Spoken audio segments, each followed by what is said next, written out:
ಶ್ರೀಮಂತರಾಗಲು ನಿಮಗೆಲ್ಲ ಸ್ವಾಗತ. ನಾನು ಪ್ರಿಯರಾಮ್ ಬೆಟ್ಟಿಗನವಿರಿ. ತುಂಬ ಡಿಮಾಂಡ್ ಇತ್ತು ಈ ಟಾಪಿಕಲ್ಲಿ. ಕ್ರಿಪ್ಟೋ ಕರೆನ್ಸಿ ಬಗ್ಗೆ ಹೇಳ್ಕೊಡಿ, ಬಿಟ್ ಕಾಯಿನ್ ಅಂದರೆ ಏನು, ನಮ್ಮ ಭಾರತದಲ್ಲಿ ಇದು ಇನ್ವೆಸ್ಟ್ ಮಾಡ್ಬೋದಾ ಬೇಡವಾ, ಎಲ್ಲಿ ಇನ್ವೆಸ್ಟ್ ಮಾಡ್ಬೋದು, ಇದರಲ್ಲಿ ರಿಸ್ಕ್ ಏನಿದೆ, ಇದು ಒಳ್ಳೆಯದಾ ಕೆಟ್ಟದಾ, ತುಂಬ ಕನ್ಫ್ಯೂಷನ್ ಇದೆ, ತುಂಬ ನ್ಯೂಸ್ ಇದೆ ಎಲ್ಲ ಕಡೆನೂ ಅಲ್ವಾ. ಸೊ ನಾನು ನಿಮಗೆ ಇದರ ರಿಯಾಲಿಟಿ ಮುಂದೆ ಇಡ್ತೀನಿ. ನಿಮಗೆ ನೀವು ಡಿಸೈಡ್ ಮಾಡ್ಕೋಬೋದು ನಾ ಏನು ಮಾಡಬೇಕು ನೆಕ್ಸ್ಟ್ ಅಂತ. ಇದರಲ್ಲಿ ಒಂಥರ ಬಿಸಿ ತುಪ್ಪ ನುಂಗಂಗೂ ಇಲ್ಲ ಉಗಳಂಗೂ ಇಲ್ಲ ಅಂತ ಹೇಳ್ತಾರಲ್ಲ, ಆ ರೀತಿ ಒಂದು ಕ್ರಿಪ್ಟೋ ಕರೆನ್ಸಿ. ಈ ಒಂದು ರೇಸ್ ಏನು ಫ್ಯೂಚರಲ್ಲಿ ಕ್ರಿಪ್ಟೋ ಕರೆನ್ಸಿ ಬಗ್ಗೆ ತುಂಬ ಚರ್ಚೆ ಇದೆ. ಅದನ್ನ ಮಿಸ್ ಆಗೋಗುತ್ತಾ, ಫಿಯರ್ ಆಫ್ ಮಿಸ್ಸಿಂಗ್ ಔಟ್, ನಾನು ಮಿಸ್ ಆಗೋಗ್ತೀನಿ ಇದರಲ್ಲಿ, ನಾನು ಈಗಲೇ ಹೂಡಿಕೆ ಮಾಡಬೇಕಾ ಅಂತ ಒಂದು ಕಡೆ ಅತಿ ಆಸೆ ಅಂತ ಹೇಳ್ಬಾರ್ದು, ಆಸೆ ಇದ್ದರೆ ಇನ್ನೊಂದು ಕಡೆ ಅಷ್ಟೇ ಭಯ ಇದೆ. ಅಯ್ಯೋ ನಾವು ಹೂಡಿಕೆ ಮಾಡಿದ್ದಾರೆ ಕಳ್ಕೊಂಬಿಟ್ರೆ ಏನು ಮಾಡೋದು, ಇಂಡಿಯಾದಲ್ಲಿ ಲೀಗಲ್ಲ ಅಲ್ವಾ ಇದು, ನಾ ಏನು ಮಾಡ್ಬೋದು, ಹೆಂಗೆ ಇನ್ವೆಸ್ಟ್ ಮಾಡ್ಬೋದು, ಯಾವುದು ಒಳ್ಳೆಯದು ಯಾವುದು ಕೆಟ್ಟದು, ಈ ಥರ ಹಲವಾರು ಕ್ವಶನ್ಸ್ಗಳು ನಿಮ್ಮ ಮೈಂಡಲ್ಲಿ ಎಲ್ಲ ಕಡೆ ಇದೆ.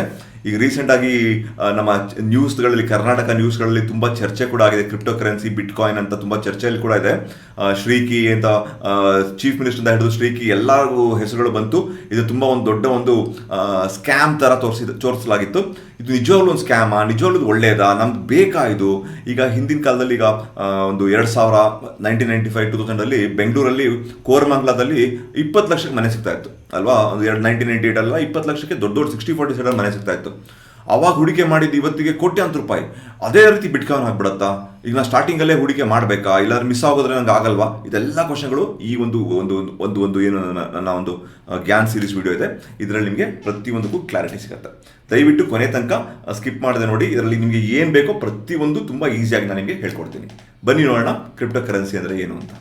ಸೊ ಇವತ್ತಿನ ವಿಷಯದಲ್ಲಿ ನಾವು ಕ್ರಿಪ್ಟೋ ಕರೆನ್ಸಿಗೆ ಬೇಕಾದ ಪ್ರತಿಯೊಂದು ವಿಷಯನೂ ಕಲ್ಕೋತೀವಿ ಇವತ್ತು. ಕ್ರಿಪ್ಟೋ ಕರೆನ್ಸಿ ಅಂದ್ರೆ ಏನು, ಅದ್ರ ಹಿಂದೆ ಇರುವ ಟೆಕ್ನಾಲಜಿ ಏನು, ತುಂಬ ಇಂಪಾರ್ಟೆಂಟ್. ಟೆಕ್ನಾಲಜಿ ಅಂದ್ರೆ ಏನು ತಿಳ್ಕೋಬೇಕು, ಕ್ರಿಪ್ಟೋ ಕರೆನ್ಸಿ ಯಾತಕ್ಕೆ ಬೇಕು ಅಂತ ತಿಳ್ಕೋಬೇಕು, ಆಮೇಲೆ ಅದನ್ನ ಎಲ್ಲಿ ಹೂಡಿಕೆ ಮಾಡಬೇಕು, ಹೆಂಗೆ ಹೂಡಿಕೆ ಮಾಡಬೇಕು, ಮಾಡಿದ್ರೆ ಒಳ್ಳೇದಾ ಕೆಟ್ಟದಾ, ಪ್ರತಿಯೊಂದು ತಿಳ್ಕೊಳ್ಳೋಕ್ಕೋಸ್ಕರ ನಿಮಗೆ ಟೆಕ್ನಾಲಜಿ ಗೊತ್ತಿರಬೇಕು. ಕ್ರಿಪ್ಟೋ ಕರೆನ್ಸಿಲಿರುವ ಬೇರೆ ಬೇರೆ ಕ್ರಿಪ್ಟೋ ಕರೆನ್ಸಿಗಳು ಯಾವ್ದು ತಿಳ್ಕೋಬೇಕು. ಸೊ ಪ್ರತಿಯೊಂದು ವಿಷಯನೂ ನಾ ಇವತ್ತಿನ ವಿಡಿಯೋದಲ್ಲಿ ನಿಮಗೆಲ್ಲ ಹೇಳ್ಕೊಡ್ತೀನಿ. ತುಂಬ ಈಸಿ ಹೇಳ್ಕೊಡ್ತೀನಿ. ದಯವಿಟ್ಟು ಕೊನೆಯ ತನಕ ಫುಲ್ ಡೀಟೇಲ್ ಆಗಿ ನೋಡಿ, ನಿಮ್ಗೆ ಅವಾಗ ಅರ್ಥ ಆಗುತ್ತೆ. ಫಸ್ಟು ನಮಗೆ ತಿಳ್ಕೊಬೇಕಾದ್ರೆ ಹಣ ಮತ್ತು ನಗದು ಅಂದರೆ ಏನು ತಿಳ್ಕೊಬೇಕು. ತುಂಬ ಇಂಪಾರ್ಟೆಂಟ್. ಕ್ರಿಪ್ಟೋ ಕರೆನ್ಸಿ ಅಂತ ನಾವು ಅರ್ಥ ಮಾಡ್ಕೊಳಕ್ಕೆ ಏನು ಕ್ರಿಪ್ಟೋ ಕರೆನ್ಸಿ ಬಂತು, ಆ ಕ್ರಿಪ್ಟೋ ಕರೆನ್ಸಿ ಯಾತಕ್ಕೆ ಬೇಕು ಅಂತ ನಿಮ್ಗೆ ಗೊತ್ತಾಗಬೇಕಾದ್ರೆ ಫಸ್ಟು ನಮ್ಮ ಹಣ ಅಥವಾ ನಗದು ಅಂದರೆ ಏನು ಅಂತ ನಿಮ್ಗೆ ಗೊತ್ತಿರಬೇಕು. ಹಣ ನಗದು ಅಂದರೆ ನಿಮ್ಮದು ದುಡ್ಡು ಅಲ್ವಾ, ನಿಮ್ಮ ಜೋಬಲ್ಲಿರುವ ದುಡ್ಡಕ್ಕೆ ಹಣ ಅಂತ ಹೇಳ್ತೀವಿ. ನಗದು ಅಂದ್ರೆ ಏನು, ಕರೆನ್ಸಿ ಅದು ಆಮೇಲೆ ಹೇಳ್ತೀನಿ ಒಂದು 2 ನಿಮಿಷದಲ್ಲಿ. ಆದರೆ ಹಣ ಅಂದರೆ ನಿಮ್ಮದು ದುಡ್ಡು. ಆ ದುಡ್ಡಲ್ಲಿ ಏನು ಮಾಡ್ಬೋದು, ನಾವು ಗೂಡ್ಸ್ ಅಥವಾ ಸರ್ವಿಸ್ ಅಂತ ಕೊಂಡ್ಕೋಬೋದು. ಗೂಡ್ಸ್ ಅಥವಾ ಸರ್ವಿಸ್ನ ನಾವು ಕೊಂಡ್ಕೋಬೋದು. ಸರ್ವಿಸ್ ಅಂದ್ರೆ ಏನು, ಈಗ ಫಾರ್ ಎಕ್ಸಾಂಪಲ್ ನಿಮ್ಮ ಮಕ್ಕಳನ್ನ ಸ್ಕೂಲಿಗೆ ಕಳಿಸ್ತೀರಾ, ಅಲ್ಲಿ ಪಾಠ ಹೇಳ್ಕೊಡ್ತಾರೆ, ಅದಕ್ಕೆ ಫೀಸ್ ಕೊಡ್ತೀರಾ, ಅದು ಸರ್ವಿಸ್. ಅದಕ್ಕೆ ನೀವು ಕೊಡೋ ದುಡ್ಡು ಸರ್ವಿಸ್ ಕೊಂಡ್ಕೋತಾ ಇದ್ದೀರಾ. ಇಲ್ಲಿ ಕಟಿಂಗ್ ಶಾಪ್ ಹೋಗ್ತೀರಾ, ಬಾರ್ ಕಟಿಂಗ್ ಮಾಡ್ತಾನೆ, ಕಟಿಂಗ್ ಮಾಡಿದಾಗ ನಿಮಗೆ ಅವ್ನು ಕೊಡ್ತಿರುವ ದುಡ್ಡು ನೀವು ಸರ್ವಿಸ್ ಕೊಂಡ್ಕೋತಾ ಇದ್ದೀರಾ ನೀವು ಅಲ್ವಾ. ಅದೇ ರೀತಿ ಮಸಾಜ್ ಪಾರ್ಲರ್ ಹೋಗ್ತೀರಾ ಅಥವಾ ಏನೋ ಒಂದು ಇದು ಸರ್ವಿಸ್ ವಿಷಯ ಇರ್ಬೋದು, ಅದಕ್ಕೆ ಕೊಡುವ ದುಡ್ಡಿಗೆ ಸರ್ವಿಸ್ ಅಂತ ಹೇಳ್ತಾರೆ. ಗೂಡ್ಸ್ ಅಂದರೆ ಎಲ್ಲ ಗೂಡ್ಸು, ಕಾರ್ ತೊಗೊಳ್ಳೋದು, ನಿಮ್ಮ ಏನೋ ಒಂದು ಫರ್ನಿಚರ್ ತೊಗೋತೀರಾ, ನೀವು ತರಕಾರಿ ತೊಗೋತೀರಾ, ಇದೆಲ್ಲ ಗೂಡ್ಸ್ ಆಗುತ್ತೆ, ಸರ್ವಿಸ್ ಆಗುತ್ತೆ. ಸೊ ನಾವು ಗೂಡ್ಸ್ ಮತ್ತು ಸರ್ವಿಸ್ನ ಪರ್ಚೇಸ್ ಮಾಡ್ಕೊಳ್ಳೋಕ್ಕೆ ಯೂಸ್ ಮಾಡುವಂಥ ಒಂದು ವಿಷಯನೇ, ಎಕ್ಸ್ಚೇಂಜ್ ಮಾಡುವಂಥ ವಿಷಯನೇ ಹಣ ಅಲ್ವಾ. ಇದಿಷ್ಟು ಇಂಪಾರ್ಟೆಂಟ್ ನಿಮ್ಗೆ ಗೊತ್ತಿರಬೇಕು, ಇದಿಷ್ಟು ಗೊತ್ತಿರುತ್ತೆ ನಿಮಗೆ. ಸೊ ಈಗ ಗೂಡ್ಸ್ ಆ್ಯಂಡ್ ಸರ್ವಿಸ್ ಗೊತ್ತಾಯ್ತು. ನಮ್ಮ ದೇಶದಲ್ಲಿ goods and service is limited ಅಂತ ಅನ್ಕೊಳ್ಳೋಣ. ಲಿಮಿಟೆಡ್ ಅಂದರೆ ಗೂಡ್ಸ್ ಅಷ್ಟಿದೆ, ಸರ್ವಿಸ್ ಇಷ್ಟಿದೆ. ಈ ಗೂಡ್ಸ್ ಆ್ಯಂಡ್ ಸರ್ವಿಸ್ ಯಾವಾಗ ಜಾಸ್ತಿ ಆಗ್ತಾ ಹೋಗುತ್ತೆ, ಯಾವಾಗ ನಾವು ಗೂಡ್ಸ್ಗಳನ್ನ ಜಾಸ್ತಿ ಪ್ರೊಡ್ಯೂಸ್ ಮಾಡಕ್ಕೆ ಹೋಗ್ತೀವಿ, ಸರ್ವಿಸ್ನ ನಾವು ಯಾವಾಗ ಜಾಸ್ತಿ ಪ್ರೊಡ್ಯೂಸ್ ಮಾಡ್ತಾ ಇರ್ತೀವಿ, ಆವಾಗ ನಮ್ಮ ಎಕಾನಮಿ ಬೆಳೀತಾ ಇದೆ, ನಮ್ಮ ಅರ್ಥವ್ಯವಸ್ಥೆ ಬೆಳೀತಾ ಇದೆ ಅಂತ ಅರ್ಥ. ಇದೊಂದೇ ವಿಷಯ ಅರ್ಥ ಮಾಡ್ಕೊಳ್ಳಿ. ಗೂಡ್ಸ್ ಮತ್ತು ಸರ್ವಿಸ್ ಯಾವಾಗ ಬೆಳೆಯುತ್ತೆ ನಮ್ಮ ದೇಶದಲ್ಲಿ, ಆವಾಗ ನಮ್ಮ ಅರ್ಥವ್ಯವಸ್ಥೆ ಜಾಸ್ತಿ ಆಗ್ತಾಯಿದೆ ಅಂತ ಅರ್ಥ. ಒಂದು ವಿಷಯ ಒಂದು ಸರಳವಾಗಿ ಹೇಳ್ಬೇಕಂದ್ರೆ, ತಮಾಷೆ ಅಂದರೆ ಈಗ ನಮ್ಮ ಹತ್ರ ಒಂದಷ್ಟು ದುಡ್ಡಿದೆ, ನಮ್ಮ ಹತ್ರ 50,000 ರೂಪಾಯಿ ಎಲ್ಲ ಅರ್ಥ ಇದೆ ಅಂತ ಅನ್ಕೊಳ್ಳೋಣ ಆಯ್ತಾ. ನಾನು ಈಗ ಗೂಡ್ಸ್ ಆ್ಯಂಡ್ ಸರ್ವಿಸ್ನ ತೊಗೊಂಡ್ಕೋಬೇಕು. ಸೊ ಈಗ ನನ್ನ ಹತ್ರ 50,000 ರೂಪಾಯಿ ಇದೆ, ನಾನು ಗೂಡ್ಸ್ನ ಕೊಂಡ್ಕೋತೀನಿ, ಅದಕ್ಕೋಸ್ಕರ ನಾನು ದುಡ್ಡನ್ನ ಯೂಸ್ ಮಾಡ್ಕೋತಾ ಅಂತ ಅನ್ಕೊಳ್ಳೋಣ. ಗವರ್ಮೆಂಟ್ ಅವರು ಅಕಸ್ಮಾತು ಈ ಒಂದು ಕೋವಿಡ್ ಟೈಮ್ನಲ್ಲಿ ನೀವು ನೋಡ್ದಂಗೆ ಪ್ರತಿಯೊಂದು ಗವರ್ಮೆಂಟುವೆ ಅನ್ಲಿಮಿಟೆಡ್ ದುಡ್ಡನ್ನ ಪ್ರಿಂಟ್ ಮಾಡಿದ್ದಾರೆ ಅಲ್ವಾ. ಫ್ರೀ ಕೊಡೋಕ್ಕೋಸ್ಕರ, ಅದು ಕೊಡೋಕ್ಕೋಸ್ಕರ, ಇದು ಕೊಡೋಕ್ಕೋಸ್ಕರ ಅನ್ಲಿಮಿಟೆಡ್ ದುಡ್ಡನ್ನ ಪ್ರಿಂಟ್ ಮಾಡಿದ್ದಾರೆ. ಸೊ ಈಗ ನಂತರ 50,000 ರೂಪಾಯಿ ಇದೆ, ಇವಂತ್ರ 50,000 ರೂಪಾಯಿ ಇದೆ, ಇವಂತ್ರ 50,000 ರೂಪಾಯಿ ಇದೆ. ಗೂಡ್ಸ್ ಮತ್ತು ಸರ್ವಿಸ್ ಇಷ್ಟಿದೆ. ಕೊಂಡ್ಕೋಬೇಕಾದ್ರೆ ಡಿಮ್ಯಾಂಡ್ ಆ್ಯಂಡ್ ಸಪ್ಲೈ ಒಂದು ಬ್ಯಾಲೆನ್ಸ್ ಆಗಿರುತ್ತೆ, ನಾನು ಕೊಂಡ್ಕೊಂಡು ಅದಕ್ಕೆ ಒಂದು ರೇಟ್ ಇರುತ್ತೆ, ಅದು ಎಕ್ಸ್ಚೇಂಜ್ ಮಾಡ್ಕೋತಾ ಇರ್ತೀನಿ. ಆದರೆ ಈ ಗೌರ್ಮೆಂಟ್ ಅವ್ರು ಏನು ಮಾಡ್ತಾರೆ, ಕಂಟ್ರೋಲ್ ಇಲ್ದೇನೆ ಅವ್ರ ಪೊಲಿಟಿಕಲ್ ರೀಸನ್ಗೋಸ್ಕರ RBI ಅವರು ಅಂದರೆ ಗೌರ್ಮೆಂಟ್ ಅಂದರೆ RBI ಅಂತ ಅನ್ಕೊಳ್ಳೋಣ. ಸದ್ಯಕ್ಕೆ RBI ಅವರು ಪ್ರಿಂಟ್ ಮಾಡೋದು, ಬಟ್ ಬಿಕಾಸ್ ಆಫ್ ಅಂತ ಗೌರ್ಮೆಂಟ್ ಡೈರೆಕ್ಷನ್ ಅಂತ ಅನ್ಕೊಳ್ಳೋಣ. ಸೊ RBI ಅವರು ಈ ಕೋವಿಡ್ ಟೈಮಲ್ಲಿ ನಮ್ಮ ದೇಶ ಮಾತ್ರ ಅಲ್ಲ, ದಯವಿಟ್ಟು ತಿಳ್ಕೊಳ್ಳಿ, ನಮ್ಮ ದೇಶ ಮಾತ್ರ ಅಲ್ಲ, ಪ್ರಪಂಚದ ಪ್ರತಿಯೊಂದು ದೇಶ ಇದೇ ಕೆಲಸ ಮಾಡಿರೋದು. ಅಮೆರಿಕ ಫಾರ್ ಎಕ್ಸಾಂಪಲ್ 300 ವರ್ಷದ ಅವರ ಎಕಾನಮಿ ಇದೆ. 300 ವರ್ಷದಲ್ಲಿ ಅವರು ಎಷ್ಟು ದುಡ್ಡನ್ನ ಪ್ರಿಂಟ್ ಮಾಡಿದ್ರು ಅದಕ್ಕೆ 40% ಅಧಿಕವಾಗಿ ಈ ಲಾಸ್ಟ್ 2 ವರ್ಷದಲ್ಲಿ ಪ್ರಿಂಟ್ ಮಾಡಿದ್ದಾರೆ. ಅರ್ಥ ಮಾಡ್ಕೊಳ್ಳಿ, ತುಂಬ ಇಂಪಾರ್ಟೆಂಟ್ ಪಾಯಿಂಟ್, ಕ್ರಿಪ್ಟೋ ಕರೆನ್ಸಿಗೆ ಬೇಕಾದ ಒಂದು ವಿಷಯ. ಸೊ ನಮ್ಮ ಹತ್ರ ಗೂಡ್ಸ್ ಸರ್ವಿಸ್ ಲಿಮಿಟೆಡ್ ಇದೆ, ನಮ್ಮ ಹತ್ರ ಎಲ್ಲ ದುಡ್ಡು ಲಿಮಿಟೆಡ್ ಆಗಿ ಒಂದು ಲಿಮಿಟೆಡ್ ಆಗಿದೆ, ಅಂದರೆ ಎಷ್ಟು ಬೇಕೋ 50,000 ರೂಪಾಯಿ ಅಷ್ಟೇ ಅಂತ ಅನ್ಕೊಳ್ಳೋಣ. ಈ ಕೋವಿಡ್ ಟೈಮಲ್ಲಿ ಗೌರ್ಮೆಂಟ್ ಅವರು ಅನ್ಲಿಮಿಟೆಡ್ ದುಡ್ಡನ್ನು ಪ್ರಿಂಟ್ ಮಾಡಿ, ಅಂದರೆ ಸಿಕ್ಕಾಪಟ್ಟೆ ದುಡ್ಡನ್ನು ಪ್ರಿಂಟ್ ಮಾಡಿ ಎಕಾನಮಿಲಿ ಹಂಚಿಬಿಟ್ರು. ಎಕಾನಮಿಲಿ ಹಂಚಿದ್ರೆ ಅದು ಆ ಫ್ರೀ ಕೊಡೋಕ್ಕೆ, ಈ ಫ್ರೀ ಕೊಡೋಕ್ಕೆ, ಬರೀ ಕೋವಿಡ್ ಟೈಮಲ್ಲ, ಬೇರೆ ಟೈಮಲ್ಲಿ ನೋಡಿರ್ಬೋದು, ಅದು ಫ್ರೀ ಅಂತ ದುಡ್ಡು ಕೊಡ್ತಾನೆ ಇರ್ತಾರೆ. ಈ ದುಡ್ಡು ಕೊಟ್ಟಾಗ ಏನಾಯ್ತು ಅಂದರೆ ಎಕಾನಮಿಲಿ ದುಡ್ಡು ಜಾಸ್ತಿ ಆಯಿತು. ಈಗ ನಂತರ 50,000 ರೂಪಾಯಿ ಇರೋ ನಂತರ 2 ಲಕ್ಷ ರೂಪಾಯಿ ಆಯಿತು, ಇವತ್ತು 2 ಲಕ್ಷ ರೂಪಾಯಿ, 2 ಲಕ್ಷ ರೂಪಾಯಿ, 5 ಲಕ್ಷ ರೂಪಾಯಿ, 10 ಲಕ್ಷ ರೂಪಾಯಿ, ಇದರ ದುಡ್ಡು ಜಾಸ್ತಿ ಆಯಿತು. ಆದರೆ ಗೂಡ್ಸ್ ಮತ್ತು ಸರ್ವಿಸ್ ಅಷ್ಟೇ ಉಳ್ಕೊಂಡಿದೆ, ಅದು ಜಾಸ್ತಿ ಆಗಲಿಲ್ಲ. ಅದು ಜಾಸ್ತಿ ಅಂದರೆ ಸ್ಲೋ ಆಗಿ ಜಾಸ್ತಿ ಆಗ್ತಿರ್ಬೋದು, ಕಮ್ಮಿ ಆಗ್ತಿರ್ಬೋದು, ಬಟ್ ಗೂಡ್ಸ್ ಸರ್ವಿಸ್ ಆಲ್ಮೋಸ್ಟ್ ಅಷ್ಟೇ ಇದೆ, ಅದಕ್ಕೆ ಡೆವಲಪ್ ಆಗಿಲ್ಲ, ಅದು ಅಲ್ಲೇ ಇದೆ. ಆದರೆ ನಮ್ಮ ಹತ್ರ ದುಡ್ಡುಗಳು ಜಾಸ್ತಿ ಆಗೋಯ್ತು. ದುಡ್ಡು ಜಾಸ್ತಿ ಆದಾಗ ಏನಾಯ್ತು, ನಾವು ಎಲ್ಲರೂ ಈ ಗೂಡ್ಸ್ ಮತ್ತು ಸರ್ವಿಸ್ನ ಕೊಂಡ್ಕೊಳಕ್ಕೆ ಬರ್ತೀವಿ. ಈ ಗೂಡ್ಸ್ ಮತ್ತು ಸರ್ವಿಸ್ನ ಕೊಂಡ್ಕೊಳಕ್ಕೆ ಬಂದಾಗ ಡಿಮಾಂಡ್ ಜಾಸ್ತಿ ಆಗೋಯ್ತು, ಸಪ್ಲೈ ಅಷ್ಟೇ ಇದೆ, ಆವಾಗ ಇದರ ಬೆಲೆಗಳು ಜಾಸ್ತಿ ಆಗೋಯ್ತು. ಇದಕ್ಕೇನೆ ಇನ್ಫ್ಲೇಷನ್ ಅಥವಾ ಹಣದುಬ್ಬರ ಅಂತ ಹೇಳ್ತಾರೆ. ಅಂದರೆ ಎಕಾನಮಿಲಿ ದುಡ್ಡು ಜಾಸ್ತಿ ಆಗೋಗಿ ಗೂಡ್ಸ್ ಸರ್ವಿಸ್ ಅಷ್ಟೇ ಉಳ್ಕೊಂಡ್ಬಿಟ್ರೆ ಆವಾಗ ಇದರಲ್ಲಿ ಹಣದುಬ್ಬರ ಜಾಸ್ತಿ ಆಗ್ತಾ ಇರುತ್ತೆ. ಒಂದು ಪಾಯಿಂಟ್ ವೆರಿ ಇಂಪಾರ್ಟೆಂಟ್. ಈ ಕ್ರಿಪ್ಟೋ ಕರೆನ್ಸಿ ಯಾಕೆ ಬಂತು ಅಂತ ಹೇಳೋಕ್ಕೋಸ್ಕರ ಹೇಳ್ತಾ ಇರೋದು. ಸೊ ಈಗ ಫಾರ್ ಎಕ್ಸಾಂಪಲ್ ಅವ್ರು ರಿಟೈರ್ ಆಗಿರ್ತಾರೆ, ಪಾಪ ರಿಟೈರ್ ಆಗಿ ಅವತ್ತು ಒಂದು 10 ಲಕ್ಷ ರೂಪಾಯಿ ದುಡ್ಡು ಬಂದಿರುತ್ತೆ ಅವ್ರಿಗೆ. ಆ 10 ಲಕ್ಷ ರೂಪಾಯಿ ತೊಗೊಂಡು FD ಹಾಕಿರ್ತಾರೆ ಅಥವಾ ಬ್ಯಾಂಕಲ್ಲಿ ಇಟ್ಟಿರ್ತಾರೆ ಎಲ್ಲೋ ಒಂದು ಕಡೆ. ಆ ಬ್ಯಾಂಕಲ್ಲಿ ಇಟ್ಟಾಗ ಅವರ 10 ಲಕ್ಷ ರೂಪಾಯಿ ಈ ದುಡ್ಡನ್ನ 40% ಜಾಸ್ತಿ ಪ್ರಿಂಟ್ ಮಾಡಿಬಿಟ್ರು ಗೌರ್ಮೆಂಟ್. ದುಡ್ಡು ಪ್ರಿಂಟ್ ಮಾಡಿದ ತಕ್ಷಣನೇ ಅವರ 10 ಲಕ್ಷ ರೂಪಾಯಿ ವ್ಯಾಲ್ಯೂ ಕಮ್ಮಿ ಆಗೋಯ್ತು. ಈಗ ಅವ್ರ 10 ಲಕ್ಷ ರೂಪಾಯಿ ಇರೋದು 6 ಲಕ್ಷ ರೂಪಾಯಿ ವ್ಯಾಲ್ಯೂ ಆಯಿತು. ಯಾಕಂದ್ರೆ ಪರ್ಚೇಸಿಂಗ್ ಪವರ್, ಈಗ ಪರ್ಚೇಸಿಂಗ್ ಪವರ್ ಅಂತ ಅರ್ಥ ಮಾಡ್ಕೋಬೇಕು ನೀವು. ಈಗ ಪರ್ಚೇಸಿಂಗ್ ಪವರ್ ಅಂದರೆ ಈಗ ನಮ್ಮ ಹತ್ರ 100 ರೂಪಾಯಿ ಇದೆ. ಆ 100 ರೂಪಾಯಿ ನಾನು 1 kg ಅಕ್ಕಿ ತೊಗೋಬೋದು ಅಂತ ಅನ್ಕೊಳ್ಳೋಣ ಎಕ್ಸಾಂಪಲ್ಗೋಸ್ಕರ. 100 ರೂಪಾಯಿಲಿ ನಾನು 1 kg ಅಕ್ಕಿ ತೊಗೋಬೋದು. ಆದರೆ ಅದೇ 100 ರೂಪಾಯಿಲಿ ಈಗ ನಾನು 600 ಗ್ರಾಮ್ ಅಕ್ಕಿ ತೊಗೋಬೋದು. ನೋಡಿ, ಅದೇ 100 ರೂಪಾಯಿ ನೋಟು, ಅದೇ ಅಕ್ಕಿ, ಆದರೆ ದುಡ್ಡು ಜಾಸ್ತಿ ಆದ್ರಿಂದ, ಬೆಲೆಗಳು ಜಾಸ್ತಿ ಆಗೋದ್ರಿಂದ ಈ 100 ರೂಪಾಯಿ ನನಗೆ ಬರೀ 600 ಗ್ರಾಮ್ ಅಕ್ಕಿ ಮತ್ತೆ ತೊಗೊಳಕ್ಕೆ ಸಾಧ್ಯ ಆಯ್ತು. ಈಗ ಅದೇ 100 ರೂಪಾಯಿ ನೋಟು, ಅದೇ ಅಕ್ಕಿ, ಆದರೆ ಬೈಯಿಂಗ್ ಪವರ್ 100 ರೂಪಾಯಿನ ಬೆಲೆ ಕಮ್ಮಿ ಆಗೋಯ್ತು. ಯಾಕಂದ್ರೆ ಅದು ಬರೀ ಈಗ 600 ಗ್ರಾಮ್ ಮಾತ್ರ ಕೊಂಡ್ಕೊಳ್ಳೋಕೆ ಸಾಧ್ಯ. ಸೊ ಈ FDಲಿ ದುಡ್ಡವರು 10 ಲಕ್ಷ ರೂಪಾಯಿ ಇಟ್ಟಿದ್ರು, ಈಗ ಅವರ ಆ 10 ಲಕ್ಷ ರೂಪಾಯಿನ ಬೆಲೆ ಬರೀ 6 ಲಕ್ಷ ರೂಪಾಯಿ ಆಗೋಯ್ತು. 6 ಲಕ್ಷ ರೂಪಾಯಿ ಕಮ್ಮಿ ಅಂದರೆ ನಿಮ್ಮ ನಂಬರ್ 10 ಲಕ್ಷ ರೂಪಾಯಿ ಅಂತ ತೋರಿಸ್ತಿರುತ್ತೆ ಬ್ಯಾಂಕಲ್ಲಿ, 10 ಲಕ್ಷ ರೂಪಾಯಿ ಅಂತಾನೆ ತೋರಿಸ್ತಿರುತ್ತೆ. ಆದರೆ ಅದರ ಬೈಯಿಂಗ್ ಪವರ್, ಅದರ ಪವರ್ ಬಂದು ಈಗ ಬರೀ 6 ಲಕ್ಷ ರೂಪಾಯಿ ವರ್ತ್ ದುಡ್ಡು ಮಾತ್ರ ಕೊಂಡ್ಕೊಳ್ಳೋಕೆ ಸಾಧ್ಯ, ನನಗೆ ಆ ಥರ ಆಗೋಯ್ತು. ಸೊ ಇದು ಇನ್ನೊಂದು ಪ್ರಾಬ್ಲಮ್ ನಮ್ಮ ಅರ್ಥವ್ಯವಸ್ಥೆಯಲ್ಲಿ. ಓಕೆನಾ, ಮೊದಲನೇದೇನು ಹೇಳಿದೆ, ಅನ್ಲಿಮಿಟೆಡ್ ದುಡ್ಡು ಸಂಪಾದನೆ ಪ್ರಿಂಟ್ ಮಾಡ್ತಾ ಇರ್ತಾರೆ. ಸೊ ನಿಮ್ಮ ಹತ್ರ ದುಡ್ಡಿನ ಬೆಲೆ ಕಮ್ಮಿ ಆಗ್ತಾನೆ ಇರ್ತಾ ಇರ್ತದೆ. ಅಂದರೆ ಇನ್ಫ್ಲೇಷನ್ಗೋಸ್ಕರ ಅದು ಕಮ್ಮಿ ಆಗ್ತಾನೆ ಇರುತ್ತೆ. ನಿಮ್ಮ ಕಂಟ್ರೋಲ್ ಅದು ಇಲ್ಲವೇ ಇಲ್ಲ ಇನ್ಫ್ಲೇಷನ್ ಅನ್ನೋದು, ಯಾಕಂದರೆ ಅದು ಗೌರ್ಮೆಂಟ್ ಪಾಲಿಸಿ ಮೇಲೆ ಕಂಟ್ರೋಲ್ ಆಗಿರುತ್ತೆ. ಸೊ ಹಾಗಾಗಿ ಆ ಗೌರ್ಮೆಂಟ್ಗೆ ಒಂದು ಪಾಲಿಟಿಕ್ಸ್ ನಡೆಸಬೇಕಾಗಿರುತ್ತೆ. ಫ್ರೀಯಾಗಿ ಕೊಡಬೇಕು, ಅದು ಮಾಡಬೇಕು, ಇದು ಮಾಡಬೇಕು ಅನ್ನೋಕ್ಕೋಸ್ಕರ ಅವ್ರೇನು ದುಡ್ಡು ತಲೆ ಕೆಡಿಸ್ಕೊಳ್ಳೋಕ್ಕಲ್ಲ, ಪ್ರಿಂಟ್ ಮಾಡ್ತಾರೆ, ಸಾಲ ತಗೋತಾರೆ, ಪ್ರಿಂಟ್ ಮಾಡಿ ಹಂಚ್ತಾ ಇರ್ತಾರೆ. ಸೊ ಪ್ರಿಂಟ್ ಮಾಡಬೇಕು, ಯಾವತ್ತು ಗೂಡ್ಸ್ ಆ್ಯಂಡ್ ಸರ್ವಿಸ್ ಜಾಸ್ತಿ ಆದಾಗ ಮಾತ್ರ ಪ್ರಿಂಟ್ ಮಾಡಬೇಕು. ಇವರು ಯಾವಾಗ ಬೇಕೋ ಅವಾಗ ಪ್ರಿಂಟ್ ಮಾಡ್ತಿರ್ತಾರೆ. ಆದ್ದರಿಂದ ಇದಕ್ಕೆ ನಮ್ಗೆಲ್ಲರಿಗೂ ಇದರಿಂದ ಪ್ರಾಬ್ಲಮ್ ಆಗ್ತದೆ. ನಮ್ಮ ಹತ್ರ ದುಡ್ಡು, ಅದರ ಬೆಲೆ ಕಮ್ಮಿ, ದುಡ್ಡು ಜಾಸ್ತಿ ಆಗ್ತಾ ಇರುತ್ತೆ, ಅಂದರೆ ನಂಬರ್ಗಳು ಜಾಸ್ತಿ ಆಗ್ತಾ ಇರುತ್ತೆ, ಆದರೆ ಅದರ ಬೈಯಿಂಗ್ ಪವರು ಕಮ್ಮಿ ಆಗ್ತಾ ಹೋಗ್ತಾ ಇರುತ್ತೆ. ಇದು ಒಂದು hidden secret of our economy. ಅಂದರೆ ನಮ್ಮ ಎಕಾನಮಿ ಅಂದರೆ ಇಂಡಿಯಾ ಅಂತಲ್ಲ, ಪ್ರಪಂಚದ ಎಕಾನಮಿಲಿ ಇದೇ ಒಂದು ಪ್ರಾಬ್ಲಮ್. ಈ ಪ್ರಾಬ್ಲಮ್ಗೆ ತುತ್ತಾಗೋದು ಪುವರ್ ಕ್ಲಾಸ್, ಮಿಡಲ್ ಕ್ಲಾಸ್, ಈ ಒಂದು ಕ್ಲಾಸ್ನವರು ತುತ್ತಾಗ್ತೀವಿ ನಾವು. ಯಾಕೆ ಅಂತ ನಾನು ಇನ್ನೊಂದು ದಿವಸ ಹೇಳ್ತೀನಿ. ಸೊ ಇದೊಂದು ವಿಷಯ. ಅಷ್ಟು ಮಾತ್ರ ಅಲ್ಲ, ಈಗ ಇಂಟರ್ನ್ಯಾಷನಲ್ ಕರೆನ್ಸಿ ಅಂತ ಹೇಳ್ತೀವಿ. ಕರೆನ್ಸಿಗೆ ಬರೋಣ, ಈಗ ಹಣ ವಿಷಯ ಮಾತಾಡಿದೆ, ಈಗ ಕರೆನ್ಸಿಗೆ ಬರೋಣ. ಕರೆನ್ಸಿ ಅಂದ್ರೇನು? ನಮ್ಮ ಕರೆನ್ಸಿ, ನಮ್ಮ 100 ರೂಪಾಯಿನ ಬೆಲೆ ಪ್ರತಿ ಕ್ಷಣಕ್ಕೂ ಚೇಂಜ್ ಆಗ್ತಾ ಇರುತ್ತೆ. ಈ ಕ್ಷಣದಲ್ಲಿ 100 ರೂಪಾಯಿ ನಾನು 1 kg ತೊಗೊಳ್ತೀನಿ, ಮುಂದಿನ ಕ್ಷಣದಲ್ಲಿ ನಾನು 1 kg 990 ಗ್ರಾಮ್ ತೊಗೋಬೋದು, ಮುಂದಿನ ಕ್ಷಣದಲ್ಲಿ 1100 ಗ್ರಾಮ್ ತೊಗೋಬೋದು. ಈ ಥರ ಚೇಂಜ್ ಆಗ್ತಾ ಇರುತ್ತೆ. ಯಾಕಂದರೆ ಇಂಟರ್ನ್ಯಾಷನಲ್ಲಿ ಕರೆನ್ಸಿ ಟ್ರೇಡ್ ಆಗ್ತಾ ಇರುತ್ತೆ. USD, INR, USD ಅದರಲ್ಲಿ ಪ್ರತಿಯೊಂದ್ರದ್ದು ಟ್ರೇಡ್ ಆಗ್ತಾ ಇರುತ್ತೆ. ಸೊ ನಮ್ಮ 100 ರೂಪಾಯಿನ ಬೆಲೆ ಕೂಡ ಚೇಂಜ್ ಆಗ್ತಾ ಇರುತ್ತೆ ಪ್ರತಿ ಕ್ಷಣದಲ್ಲೂ. ಸೊ ಇದು ಒಂದು ಪ್ರಾಬ್ಲಮ್. ಈಗ ನಮ್ಮ ದೇಶದಲ್ಲಿ ನಾವು ಇದಂತೀವಿ, ಏನೋ ನೋಟ್ಸ್ ಅಂತ ಕರೆನ್ಸಿ ಅಂತ ಹೇಳ್ತೀವಿ, ಇದು ಏನೋ ಇಂಡಿಯನ್ ರುಪಿ ಅಂತ ರೂಪಾಯಿ ಅಂತ ಹೇಳ್ತೀವಿ. ಅದೇ ರೀತಿ ಅಮೆರಿಕಾದಲ್ಲಿ ಅಮೆರಿಕನ್ ಡಾಲರ್ ಅಂತ ಹೇಳ್ತೀವಿ, ಇನ್ನೊಂದ್ರಲ್ಲಿ ಯೂರೋ ಅಂತ ಹೇಳ್ತೀವಿ. ಬಟ್ ಎವೆಂಚುಲಿ ಅಂದರೆ ನಮಗೆಲ್ಲ ಏನಂದರೆ ನಮ್ಮ ಹತ್ರ ಇರೋದು ನಮ್ಮ ಬ್ಯಾಂಕ್ನಲ್ಲಿ ಒಂದು ಕಾಣುವಂಥ ನಂಬರ್. ನಮ್ಮ ಬ್ಯಾಂಕ್ ನಂಬರ್ ಕಾಣ್ತಾ ಇರುತ್ತೆ. ನನ್ನ ಹತ್ರ ಎಷ್ಟು ದುಡ್ಡು ಇದೆಯಪ್ಪ, ನನ್ನ ಹತ್ರ 1 ಲಕ್ಷ ರೂಪಾಯಿ ಇದೆ ಅಂತ ಹೇಳ್ತೀನಿ. 1 ಲಕ್ಷ ರೂಪಾಯಿ ಅಂತ ದುಡ್ಡಿರಲ್ಲ, ಕ್ಯಾಶ್ ಇರಲ್ಲ, ಅದು ಬ್ಯಾಂಕಲ್ಲಿ ಒಂದು ನಂಬರ್ ತೋರಿಸ್ತಾ ಇರುತ್ತೆ ಅಷ್ಟೇ. ಆ ನಂಬರು ಗೌರ್ಮೆಂಟ್ ಅಥವಾ RBI ಪ್ರಾಮಿಸ್ ಮಾಡಿರುತ್ತೆ ನೀನು ಈ 1,00,000 ಗೂಡ್ಸ್ ಮತ್ತು ಸರ್ವಿಸ್ ಕೊಂಡ್ಕೋಬಹುದು, 1,00,000 ವರ್ತಾದಂಥ ಗೂಡ್ಸ್ ಅಂಡ್ ಸರ್ವಿಸ್ ಕೊಂಡ್ಕೋಬಹುದು ಅಂತ ಪ್ರಾಮಿಸ್ ಮಾಡಿರುತ್ತೆ ನಿಮಗೆ. ಆ 1,00,000 ನಾನು ದುಡ್ಡೇ ಇರೋಣ ಜೋಬಲ್ಲಿ, ನಾನು 100 ರೂಪಾಯಿ 200 ರೂಪಾಯಿ 300 ರೂಪಾಯಿ ಇಷ್ಟೇ ಇಟ್ಕೊಂಡಿರ್ತೀನಿ. ನನ್ನ ದುಡ್ಡೆಲ್ಲ ಬ್ಯಾಂಕಲ್ಲಿ ಇರುತ್ತೆ, ಅದು ನಂಬರ್ ಅಷ್ಟೇನೆ. ಅದು ನಾಳೆ ಕಾಲಕ್ಕೆ ಬ್ಯಾಂಕ್ ದಿವಾಳಿ ಆಗೋದ್ರೆ ಗೌರ್ಮೆಂಟ್ ರೂಲ್ಸ್ ಪ್ರಕಾರ ಬರೀ 5 ಲಕ್ಷ ರೂಪಾಯಿ ಸಿಗೋದು. ಕೋಟ್ಯಾಂತರ ರೂಪಾಯಿ ಇಟ್ಕೊಂಡ್ರು ನಂಬರ್ ಕೋಟ್ಯಾಂತರ ರೂಪಾಯಿ ಕಾಣ್ತಾ ಇದ್ರು, ಅವ್ರು ಪ್ರಾಮಿಸ್ ಮಾಡಿದ್ರು ಬ್ಯಾಂಕ್ ದಿವಾಳಿ ಆಗೋದ್ರೆ ಅದಕ್ಕೆ ನಿಮಗೆ ಪ್ರಾಮಿಸ್ ಕೊಡೋದು 5 ಲಕ್ಷ ರೂಪಾಯಿಗಳು. ಸೊ ಅರ್ಥ ಮಾಡ್ಕೊಳ್ಳಿ, ನಿಮ್ಮ ಹತ್ರ ಇವಾಗಿರುವ ದುಡ್ಡು ಒಂದು ನಂಬರ್, ಅದೊಂದು ಪ್ರಾಮಿಸ್ ಮಾತ್ರ. ಅರ್ಥ ಆಯ್ತಾ? ನಂಬರ್ ಮಾತ್ರ, ಪ್ರಾಮಿಸ್ ಮಾತ್ರ. ಇದು ಕ್ರಿಪ್ಟೋ ಕರೆನ್ಸಿ ತುಂಬ ಇಂಪಾರ್ಟೆಂಟ್ ಆಗುತ್ತೆ, ಅದಕ್ಕೋಸ್ಕರ ಇದು ಹೇಳ್ತಾ ಇದ್ದೀನಿ. ಸೊ ನಿಮ್ಮ ಹತ್ರ ಅದು ಒಂದು ನಂಬರ್ ಮಾತ್ರ, ಪ್ರಾಮಿಸ್ ಮಾತ್ರ. ಆ ನಂಬರಿನ ಬೆಲೆ ಈ ಇನ್ಫ್ಲೇಷನ್, ಈ ಹಣದುಬ್ಬರದಿಂದ ಅದರ ಮೌಲ್ಯ ಚೇಂಜ್ ಆಗ್ತಾ ಇರ್ಬೋದು. ನಂಬರ್ ಅಷ್ಟೇ ಇರುತ್ತೆ, ನಂಬರ್ 10 ಲಕ್ಷನೇ ಕಾಣ್ತಾ ಇರುತ್ತೆ, 10 ಲಕ್ಷ 11 ಲಕ್ಷ ಆಗ್ಬೋದು, ಏನಾದ್ರು ಆಗ್ಬೋದು. ಆದರೆ ಆ ಇನ್ಫ್ಲೇಷನ್ಗೋಸ್ಕರ ಇದರ ಬೈಯಿಂಗ್ ಪವರ್ ಕಮ್ಮಿ ಆಗ್ತಾನೇ ಇರುತ್ತೆ. ಇದು ಇನ್ನೊಂದು ಪ್ರಾಬ್ಲಮ್ ನಮ್ಮ ಅರ್ಥವ್ಯವಸ್ಥೆ. ಸೊ ಇವರು ಅನ್ಲಿಮಿಟೆಡ್ ಆಗಿ ಗೂಡ್ಸ್ ಅಂಡ್ ಸಪ್ಲೈ ಚೆಕ್ ಮಾಡ್ದೇನೆ ಪ್ರಿಂಟ್ ಮಾಡ್ತಾ ಇರ್ತಾರೆ, ಇಂಟರ್ನ್ಯಾಷನಲ್ ಕರೆನ್ಸಿ ಟ್ರೇಡ್ ಆಗ್ತಾ ಇರುತ್ತೆ. ಇದೆಲ್ಲ ಕಾರಣಕ್ಕೆ ಇದು ನಮ್ಮ ಅರ್ಥವ್ಯವಸ್ಥೆಯ ಒಂದು ಪ್ರಾಬ್ಲಮ್ ಅಂತ ನಾವು ಫಸ್ಟು ಅರ್ಥ ಮಾಡ್ಕೊಳ್ಳೋಣ. ಇದನ್ನ ತೊಂದರೆಗಳು ಅಂತ ಅರ್ಥ ಮಾಡ್ಕೊಳ್ಳೋಣ, ಕರೆಕ್ಟ್ ಅಲ್ವಾ? ತೊಂದರೆಗಳೇ.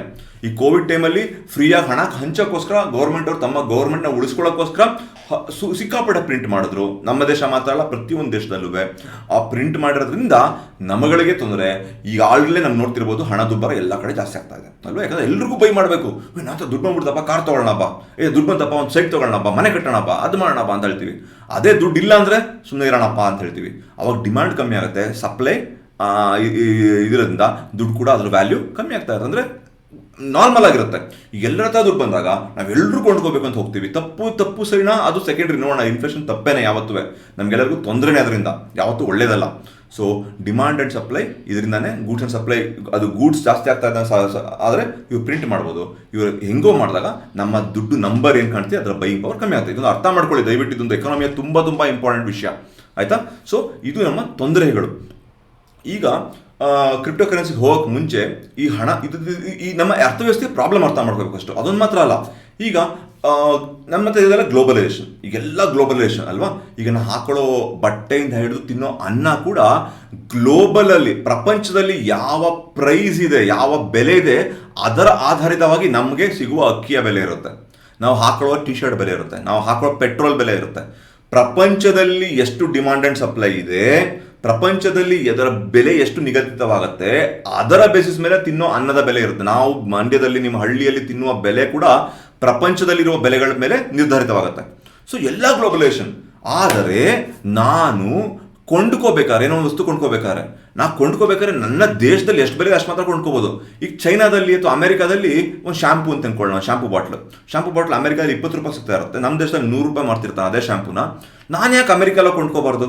ಆಗಲ್ಲ. ಯಾಕಂದರೆ ನಿಮ್ಮ ಗೌರ್ಮೆಂಟ್ ಅದಕ್ಕೆ ಅಲೋ ಮಾಡಲ್ಲ. ನಮ್ಮ ದುಡ್ಡು ಅಲ್ಲಿ ಕೊಡಬೇಡ. ಇವ್ರಿಗೆ ಒಂದು ಕಾರಣ ಇರುತ್ತೆ, ಪ್ರತಿಯೊಂದು ಎಕಾನಮಿಗೂ ಒಂದು ವೆಸ್ಟರ್ನ್ ಇಂಟ್ರೆಸ್ಟ್ ಇರುತ್ತೆ. ಅದಕ್ಕೋಸ್ಕರ ಅವನೇ ಮಾಡ್ತಾರೆ, ನಿಮ್ಮ ಕೈಲಿ ಕೊಂಡ್ಕೊಳಕ್ಕೆ ಬಿಡಲ್ಲ. ಕೊಂಡ್ಕೊಳಕ್ಕೆ ಹೋದ್ರೂ ಎಕ್ಸ್ಚೇಂಜ್ ರೇಟ್ ಜಾಸ್ತಿ ಆಗಿರುತ್ತೆ, ಕಸ್ಟಮ್ಸ್ ಅದು ಇದು ಡ್ಯೂಟೀಸ್ ಅಂತೆಲ್ಲ ಹಾಕಿ ನಿಮಗೆ ಸಿಕ್ಕಾಪಟ್ಟೆ ಕಾಸ್ಟ್ಲಿ ಆಗಿಬಿಡುತ್ತೆ. ಈ 100 ರೂಪಾಯಿಗೆ ಜಾಸ್ತಿ ಆಗುತ್ತೆ ನೀವು ಕೊಂಡ್ಕೊಳಕ್ಕೆ ಹೋದ್ರೆ ಈಗ ಅದೇ ಶಾಂಪೂ ಬಾಟ್ಲನ್ನ. ಆದರೆ ನೀವು 20 ರೂಪಾಯಿ ಶಾಂಪೂನ ಅಲ್ಲಿ ಕೊಂಡ್ಕೊಳಕ್ಕೆ, ಗ್ಲೋಬಲೈಸೇಷನ್, ಎಲ್ಲ ಗ್ಲೋಬಲೈಸೇಷನ್ ಆದಮೇಲೆ ನಾನು ಯಾಕೆ ಅಲ್ಲೋ ಕೊಂಡ್ಕೋಬಾರ್ದು ಅಲ್ವಾ? ಇದು ನಮ್ಮ ಅರ್ಥವ್ಯವಸ್ಥೆ ಇನ್ನೊಂದು ಪ್ರಾಬ್ಲಮ್, ಕ್ರಿಯೇಟೆಡ್ ಪ್ರಾಬ್ಲಮ್. ಬೇಕು ಅಂತಾನೆ ಕ್ರಿಯೇಟ್ ಮಾಡಿರ್ತಾರೆ. ಯಾಕೆ ಅಂತ ಇನ್ನೊಂದು ದಿನ ಹೇಳ್ತೀನಿ, ತುಂಬ ದೊಡ್ಡ ಸೀಕ್ರೆಟ್ ಅದು. ನಮ್ದೆಲ್ಲ ಮಿಡ್ಲ್ ಕ್ಲಾಸ್ ಪೋರ್ ಆಗಿ ಹೇಳೋಕ್ಕೋಸ್ಕರ ಒಂದು ದೊಡ್ಡ ಸೀಕ್ರೆಟ್ ಅದೆಲ್ಲ ನಮಗೆ. ಸೊ ಈಗ ನನಗೆ ಗ್ಲೋಬಲ್ ಆಗಿ ಹೋಗ್ಬಿಡಲ್ಲ. ಅದೇ ರೀತಿ ಇದೊಂದು ನಂಬರ್, ಕ್ರಿಪ್ಟೋ ಕರೆನ್ಸಿ ಹೇಳೋಕೆ ಇದೆಲ್ಲ ಬೇಕು. ನಮ್ಮ ಹತ್ರ ದುಡ್ಡು ಒಂದು ನಂಬರ್ ಮಾತ್ರ, ಇವತ್ತಿಗೆ ನಮ್ಮ ಹತ್ರ ಇರೋ ದುಡ್ಡು ಒಂದು ನಂಬರ್ ಮಾತ್ರ. ಆ ನಂಬರ್ನ ಬೆಲೆ ಚೇಂಜ್ ಆಗ್ತಾ ಇರ್ಬೋದು.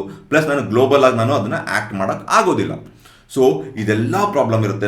ನನ್ನ ಹತ್ರ ಇರೋ ದುಡ್ಡಿಗೆ ಎಷ್ಟು ಹೋಗುತ್ತೆ, ಏನಾಗುತ್ತೆ ಅಂತಲೇ ಗೊತ್ತಿಲ್ಲ. ಅದು ಗೌರ್ಮೆಂಟ್ ಪ್ರಿಂಟ್ ಮಾಡಿದ್ರೆ ಕಮ್ಮಿ ಆಗೋಯ್ತು, ಪ್ರಿಂಟ್ ಮಾಡಲಿಲ್ಲ ಜಾಸ್ತಿ ಆಯ್ತು, ಈ ಥರ ಇರುತ್ತೆ. ಸೊ ಅದಕ್ಕೋಸ್ಕರ ಈ ಪ್ರಾಬ್ಲಮ್ಗಳನ್ನ ನಿವಾರಣೆ ಮಾಡೋಕ್ಕೋಸ್ಕರ ಈ ಇಲೀಟ್ ಕ್ಲಾಸ್ ಅವರು, ಆಗಲೇ ಹೇಳ್ದಂಗೆ ನಮ್ಮ ಸೊಸೈಟಿಲಿ ನೀವು ನೋಡಿರೋಂಗೆ poor class, middle class, rich class ಅಂತ ಹೇಳ್ಬಿಡ್ತೀರಾ ಅಷ್ಟೇ. Actually poor class, middle class, rich class, wealthy class, elite class ಅಂತ ಇದೆ. ಅದೇನು ಯಾವುದಾದ್ರೂ ಹೇಳ್ತೀನಿ, ವಿವರಣೆ ಕೊಡ್ತೀನಿ. ಇಲೀಟ್ ಕ್ಲಾಸ್ ಅನ್ನೋರು ಏನು ಮಾಡ್ತಾರೆ ಅಂದರೆ, ತಮ್ಮ ಪೀಳಿಗೆ 100 ವರ್ಷ ಕೆಳಗೆ, 200 ವರ್ಷ ಕೆಳಗೆ ಬರುವ ಪೀಳಿಗೆ ಬಗ್ಗೆ ಯೋಚನೆ ಮಾಡ್ತಾರೆ ಇವತ್ತೇ.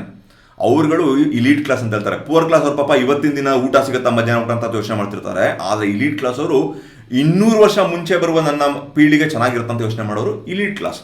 ಇಂಥವ್ರು ಏನು ಮಾಡ್ತಾರೆ ಅಂದರೆ ಅವರು ಗೊತ್ತವ್ರಿಗೆ ನಾನು ಕರೆನ್ಸಿಯಾಗಿ ನನ್ನ USD ಅಮೆರಿಕನ್ ಡಾಲರ್ಗೆ ಇಟ್ಕೊಂಡ್ರೆ ನಾನು 100 ವರ್ಷ ಮುಂಚೆ ಬರುವ ಒಂದು ಪೀಳಿಗೆ ಚೆನ್ನಾಗಿರೋಕ್ಕೆ ಸಾಧ್ಯ ಇಲ್ಲ.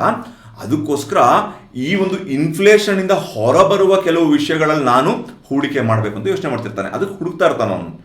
ಅದರಲ್ಲಿ ಗೋಲ್ಡ್ ಇರ್ಬೋದು ನೋಡಿ, ಇದೆಲ್ಲ ಲಿಮಿಟೆಡ್. ಗೋಲ್ಡ್ ಅನ್ನೋದು ಲಿಮಿಟೆಡ್, ಅನ್ಲಿಮಿಟೆಡ್. ಗೌರ್ಮೆಂಟ್ ಪ್ರಿಂಟ್ ಮಾಡೋಕ್ಕಾಗಲ್ಲ ಗೋಲ್ಡ್ ಅನ್ನೋದು ಪ್ರಪಂಚದಲ್ಲಿ ಲಿಮಿಟೆಡ್ ಆಗಿರುತ್ತೆ. ಸೊ ಇದರಲ್ಲಿ ಅವ್ನು ಹೂಡಿಕೆ ಮಾಡ್ತಾನೆ. ಮಾಡಿದಾಗ ಅದರ ಡಿಮಾಂಡ್ ಯಾವತ್ತೂ ಆರ್ಗ್ಯಾನಿಕ್ ಆಗಿರುತ್ತೆ. ಸಪ್ಲೈ ಬಂದು ಲಿಮಿಟೆಡ್ ಆಗಿರುತ್ತೆ.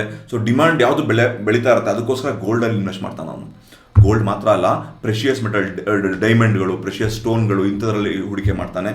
ಆರ್ಟ್ ವರ್ಕ್, ಎಷ್ಟೊಂದು ಸ್ಪೆಷಲ್ ಆರ್ಟ್ ವರ್ಕ್, ದೊಡ್ಡ ಆರ್ಟಿಸ್ಟ್ಗಳು ಕೋಟ್ಯಾಂತರ ರೂಪಾಯಿ ಬರುತ್ತೆ. ಏನೊಂದು ಪೇಂಟಿಂಗ್ ಇರುತ್ತೆ ಅಷ್ಟೇನು, ಅದಕ್ಕೆ 10 ಕೋಟಿ 20 ಕೋಟಿ ಅಂತ ಹೇಳ್ತಿರ್ತಾನೆ. ಯಾಕಂದರೆ ಅದಕ್ಕೆ ಆದ ಒಂದು ಪರ್ಸೀವ್ಡ್ ವ್ಯಾಲ್ಯೂ ಇರುತ್ತೆ. ಅಂದರೆ ನಾವು ಅಂದುಕೊಂಡ ಒಂದು ವ್ಯಾಲ್ಯೂ ಇರುತ್ತೆ, ಅದು ಲಿಮಿಟೆಡ್ ಅಂದ್ಕೊಂಡು ಅವರು ಆ ಆರ್ಟಿಗೆ ಇನ್ವೆಸ್ಟ್ ಮಾಡ್ತಾ ಇರ್ತಾರೆ ವೆಲ್ದಿಯವರು. ಅದೇ ರೀತಿ ಪೇಟೆಂಟ್ಸ್ ಬಗ್ಗೆ ನೋಡಿ, ಪೇಟೆಂಟ್ ಅಂದರೆ ಗೊತ್ತಲ್ಲ ನಿಮಗೆ, ಪೇಟೆಂಟ್ ತೊಗೊಳ್ಳೋದು ಅಂತ ಹೇಳ್ತಾರೆ. ಅವ್ನು ಕಂಡಿಡಿದ ಸೈಂಟಿಸ್ಟು, ಅದು ಅವನು ಮಾತ್ರ ಅದಕ್ಕೆ ಬೆನಿಫಿಟ್ ಸಿಗಬೇಕು ಅನ್ನೋಕ್ಕೋಸ್ಕರ ಪೇಟೆನ್ಸಿ ಮಾಡಿರ್ತಾನೆ, ಬೇರೆಯವ್ರು ಯಾರು ಡೂಪ್ಲಿಕೇಟ್ ಮಾಡಬಾರ್ದು ಅನ್ನೋಕ್ಕೋಸ್ಕರ. ಇದರಲ್ಲಿ ಇನ್ವೆಸ್ಟ್ ಮಾಡ್ತಾ ಇರ್ತಾರೆ.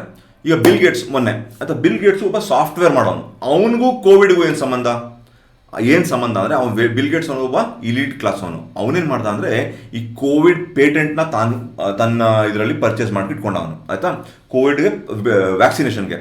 ಈಗ ನೀವು ಚುಚ್ಚಿಸ್ಕೊಳ್ಳೋಬೋದು ಒಂದೊಂದು ವ್ಯಾಕ್ಸಿನೇಷನ್ಗೂ ಅವ್ನು ದುಡ್ಡು ಹೋಗ್ತಾ ಇರುತ್ತೆ. ನೀವು ಫ್ರೀ ಚುಚ್ಚಿಸ್ಕೋಬೋದು, ಗೌರ್ಮೆಂಟ್ ದುಡ್ಡು ಕೊಡ್ತಿರ್ತಾರೆ ಪೇಟೆನ್ಸ್ಗೆ. ಆಯಿತಾ, ಸೊ ಗೌರ್ಮೆಂಟ್ ದುಡ್ಡು ಕೊಡ್ತಾ ಇರ್ತಾರೆ. ಪ್ರತಿಯೊಬ್ಬರು ದುಡ್ಡು ಕೊಟ್ಟು ಅವ್ನಿಗೆ ಲೈಫ್ ಲಾಂಗ್ ಆ ಪೇಟೆನ್ಸಿ ಅವ್ನ ಕೈಲಿರುತ್ತೆ. ನೀವು ಏನೇ ನೋಡಿ, ಕ್ಯಾನ್ಸರ್ ಡ್ರಗ್, ಅಮೆರಿಕಾದಲ್ಲಿ ಒಂದು ಕ್ಯಾನ್ಸರ್ ಡ್ರಗ್ ಇದೆ. ಆ ಕ್ಯಾನ್ಸರ್ ಡ್ರಗ್ಗೆ ಒಂದು ಮಾತ್ರೆಗೆ $3,000 ಅಂತೆ. ಆದರೆ ಅದಕ್ಕೆ ಮ್ಯಾನುಫ್ಯಾಕ್ಚರ್ ಮಾಡೋಕ್ಕೆ ಬರೀ $2 $3 ಆಗೋದು. ಆ ಬರೀ ಪೇಟೆನ್ಸಿ ಇಟ್ಕೊಂಡು ಅವನು ಆ $3,000 ಮಾಡಿರ್ತಾನೆ ಅದನ್ನ. ಯಾಕೆಂದರೆ ಪೇಟೆನ್ಸಿಗೆ ಅಷ್ಟು ವ್ಯಾಲ್ಯೂ ಇರುತ್ತೆ. ಸೊ ಆ ಪೇಟೆನ್ಸಿಗೆ ಇಲಿಟ್ ಕ್ಲಾಸು ದುಡ್ಡು ಇನ್ವೆಸ್ಟ್ ಮಾಡ್ತಿರ್ತಾರೆ. ರಿಯಲ್ ಎಸ್ಟೇಟ್ ಅಂದರೆ ಅದು ಕೂಡ ಲಿಮಿಟೆಡ್. ಈಗ ಎಷ್ಟೊಂದು ವೆಲ್ದಿ ಈವನ್ ಇಲಿಟ್ ಕ್ಲಾಸ್ ಅವರು, ಬಿಲ್ ಗೇಟ್ಸ್ ಕೂಡ ಅಗ್ರಿಕಲ್ಚರ್ ಲ್ಯಾಂಡ್, ಈ ಥರ ರಿಯಲ್ ಎಸ್ಟೇಟ್ ತುಂಬ ಹೂಡಿಕೆ ಮಾಡ್ತಿರ್ತಾರೆ. ಯಾಕಂದರೆ ಇದು ಕೂಡ ಲಿಮಿಟೆಡ್ ಆಗಿರುತ್ತೆ, ಇದು ಅನ್ಲಿಮಿಟೆಡ್ ಆಗಿರಲ್ಲ. Water supply, sweet water supply. So water supply ಜಾಗದಲ್ಲೂ ಅವರು ಹೂಡಿಕೆ ಮಾಡಿ ತಮ್ಮ ಸುಪರ್ದಿಗೆ ತಗೋತಾ ಇರ್ತಾರೆ. ಸೊ ಇದು ಕೂಡ ಲಿಮಿಟ್ ಆದ್ರಿಂದ ಅವರು ಹೂಡಿಕೆ ಮಾಡ್ತಿರ್ತಾರೆ. ಈಗ ನೆಕ್ಸ್ಟು ಮೋಸ್ಟ್ ಇಂಪಾರ್ಟೆಂಟ್ ಬರೋದು, ಅವ್ರು ಹೂಡಿಕೆ ಮಾಡ್ತಿರೋದು ಕ್ರಿಪ್ಟೋ ಕರೆನ್ಸಿ. ಈ ಹೆಂಗೆ ಆರ್ಟು, ಪೇಟೆನ್ಸು, ಗೋಲ್ಡು ಈ ಥರ ಇನ್ವೆಸ್ಟ್ ಮಾಡ್ತಿದ್ದಾರೆ, ಅದೇ ರೀತಿ ಈ ಇಲೀಟ್ ಕ್ಲಾಸ್ ಅವರು ಕ್ರಿಪ್ಟೋ ಕರೆನ್ಸಿಲಿ ಕೂಡ ಇನ್ವೆಸ್ಟ್ ಮಾಡ್ತಿರ್ತಾರೆ. ಯಾಕಂದರೆ ಅವರಿಗೆ ಇದೊಂದು ಲಿಮಿಟೆಡ್ ಆದ ವಸ್ತು ಅಂತ ಗೊತ್ತು ಅವರಿಗೆ. ಅದಕ್ಕೋಸ್ಕರ ಅವರು ಕ್ರಿಪ್ಟೋ ಕರೆನ್ಸಿಲಿ ಕೂಡ ಹೂಡಿಕೆ ಮಾಡ್ತಿದ್ದಾರೆ. ಸೊ ಇದೊಂದು ಕ್ರಿಪ್ಟೋ ಕರೆನ್ಸಿ ಅನ್ನೋದು ಈ ಒಂದು ಕ್ಲಾಸಿಗೆ ಸೇರ್ಕೊಳ್ಳುವಂಥ ಒಂದು ವಿಷಯ. ಆಯಿತಾ, ನೀವು ಹೂಡಿಕೆ ಮಾಡ್ಬೋದಾ ಏನು ಕತೆ ಅಂತ ಆಮೇಲೆ ಹೇಳ್ತೀನಿ. ಬಟ್ ಅರ್ಥ ಮಾಡ್ಕೊಳ್ಳಿ, ತೊಂದರೆಗಳು, ನಮ್ಮ ಎಕಾನಮಿಲಿರುವ ತೊಂದರೆಗಳು, ಅದಕ್ಕೆ ಒಂದು ಸೊಲ್ಯೂಷನ್ ಆಗಿ ಬಂದಿರುವುದೇ ಒಂದು ಕ್ರಿಪ್ಟೋ ಕರೆನ್ಸಿ. ನಿಮಗೆ ಈ ಕ್ರಿಪ್ಟೋ ಕರೆನ್ಸಿ ಬಗ್ಗೆ ಹೇಳ್ತೀನಿ. ಅವಾಗ ನಿಮಗೆ ಈ ತೊಂದರೆಗಳು ಹೆಂಗೆ ನಿವಾರಣೆ ಆಯಿತು ಅಂತ ಹೇಳ್ತೀನಿ. ಯಾವುದೇ ಒಂದು ನಿವಾರಣೆ ಕೊಟ್ಟಾಗ ಅದಕ್ಕೆ ಆದಂಥ ಒಂದು ಪ್ರಾಬ್ಲಮ್ಗಳು ಕ್ರಿಯೇಟ್ ಆಗುತ್ತೆ, ಆ ಪ್ರಾಬ್ಲಮ್ಗಳು ಕೂಡ ಹೇಳ್ತೀನಿ ನಿಮಗೆ. ಬಟ್ ಕ್ರಿಪ್ಟೋ ಕರೆನ್ಸಿ ನಮ್ಮ ಅರ್ಥವ್ಯವಸ್ಥೆಯಲ್ಲಿರುವ ತೊಂದರೆಗಳನ್ನ ನಿವಾರಣೆ ಮಾಡಲಿಕ್ಕೋಸ್ಕರ ಬಂದಿರುವಂಥ ಒಂದು ವಿಷಯ ಕ್ರಿಪ್ಟೋ ಕರೆನ್ಸಿ. ಅದೇನು ಅಂತ ನಿಮಗೆ ಈಗ ಒಂದು 2 ನಿಮಿಷದಲ್ಲಿ ಹೇಳ್ತೀನಿ. ಕ್ರಿಪ್ಟೋ ಕರೆನ್ಸಿ, ನಿಮ್ಗೆ ನಿಜವಾಗ್ಲೂ ಕ್ರಿಪ್ಟೋ ಕರೆನ್ಸಿ ಅಂದರೆ ಏನು, ಹಾಗೆಂದರೆ ಏನು ಅಂತ ನೀವು ಅರ್ಥ ಮಾಡ್ಕೋಬೇಕು. ಏನು ಅಂತ ಅರ್ಥ ಮಾಡ್ಕೊಂಡು ಅದ್ರ ಹಿಂದಿರೋ ಟೆಕ್ನಾಲಜಿ ತುಂಬ ಈಸಿ ಹೇಳ್ಕೊಡ್ತೀನಿ 2 ನಿಮಿಷದಲ್ಲಿ. ಅದೇನು ಅಂತ ಅರ್ಥ ಮಾಡ್ಕೊಂಡ್ರೆ ನಿಮಗೆ ನೆಕ್ಸ್ಟ್ ಫ್ಯೂಚರಲ್ಲಿ ಕ್ರಿಪ್ಟೋ ಕರೆನ್ಸಿ ನೋಡಿ, ಕ್ರಿಪ್ಟೋ ಕರೆನ್ಸಿ ಅನ್ನೋದು ಒಂದು ಎಲ್ರಿಗೂ ಒಂದು ಭಾವನೆ ಇದೆ. ಅಂದರೆ ನಾವು ಹೂಡಿಕೆ ಮಾಡಬೇಕಾ ಬೇಡವಾ, ಇದು ಮುಂದೆ BDS ಹೈಟ್ ತರೋಣ. ಒಂದು 1998 BDS ಹೈಟು ಬರೀ 2 ಲಕ್ಷ ರೂಪಾಯಿ ಸತ್ತಾಯಿತು. ಈಗ ಅದೇ 20 ಕೋಟಿ ಆಗ್ಬಿಟ್ಟಿದೆ. ಕ್ರಿಪ್ಟೋ ಕರೆನ್ಸಿ ಕೂಡ ಅದೇ ರೀತಿ ಆಗುತ್ತಾ, ನಾ ಈಗಲೇ ಇನ್ವೆಸ್ಟ್ ಮಾಡಿಬಿಟ್ರೆ ನಾಳೆ ನಂಗೆ ಫ್ಯೂಚರ್ ಸಿಗುತ್ತಾ ಅಂತ ಒಂದು ಕಡೆ ಒಂದು ಅತಿ ಆಸೆ ಕೂಡ ಇದ್ದರೆ ಒಬ್ಬರಿಗೆ, ಕೆಲವರಿಗೆ. ಇನ್ನು ಕೆಲವರಿಗೆ ಅಯ್ಯೋ ನಾವು ಹೂಡಿಕೆ ಮಾಡಿದ್ದೆಲ್ಲ ರೆವೆನ್ಯೂ ಸೆಟ್ ಥರ ಎಲ್ಲ ಡಮಾರ ಹೋಗುತ್ತಾ, ಯಾರೋ ಬಂದು ಮೋಸ ಮಾಡ್ಬಿಡ್ತಾನ, ಕಿತ್ಕೊಂಡು ಹೋಗ್ಬಿಡ್ತಾ ಅಂತ ಭಯ ಕೂಡ ಇದೆ. ಈ ಒಂದು ಕನ್ಫ್ಯೂಷನ್ ತುಂಬ ಇದೆ ಎಲ್ರಿಗೂ. ಆ ಒಂದು ಕನ್ಫ್ಯೂಷನ್ ನಿವಾರಣೆ ಮಾಡಬೇಕು ಅಂದರೆ ಅದ್ರ ಹಿಂದಿರೋ ಟೆಕ್ನಾಲಜಿನ ತಿಳ್ಕೊಬೇಕು ನೀವು. ಆಮೇಲೆ ಮಿಕ್ಕಿದೆಲ್ಲ ನಾನು ಹೇಳ್ಕೊಡ್ತೀನಿ, ಸ್ಲೋವಾಗಿ ಹೇಳ್ತೀನಿ ನಿಮಗೆ. ಅದೆರಡು ಇಟ್ಕೊಂಡು ನೀವು ನಾಲೆಡ್ಜ್ ಇಟ್ಕೊಂಡು ನೀವು ಡಿಸೈಡ್ ಮಾಡ್ಬೋದು, ನಾ ಕ್ರಿಪ್ಟೋ ಕರೆನ್ಸಿ ನಂಗೆ ಒಳ್ಳೇದಾ ಅಲ್ವಾ ಅಂತ ನೀವು ಡಿಸೈಡ್ ಮಾಡ್ಕೋಬೋದು. ಓಕೆನಾ?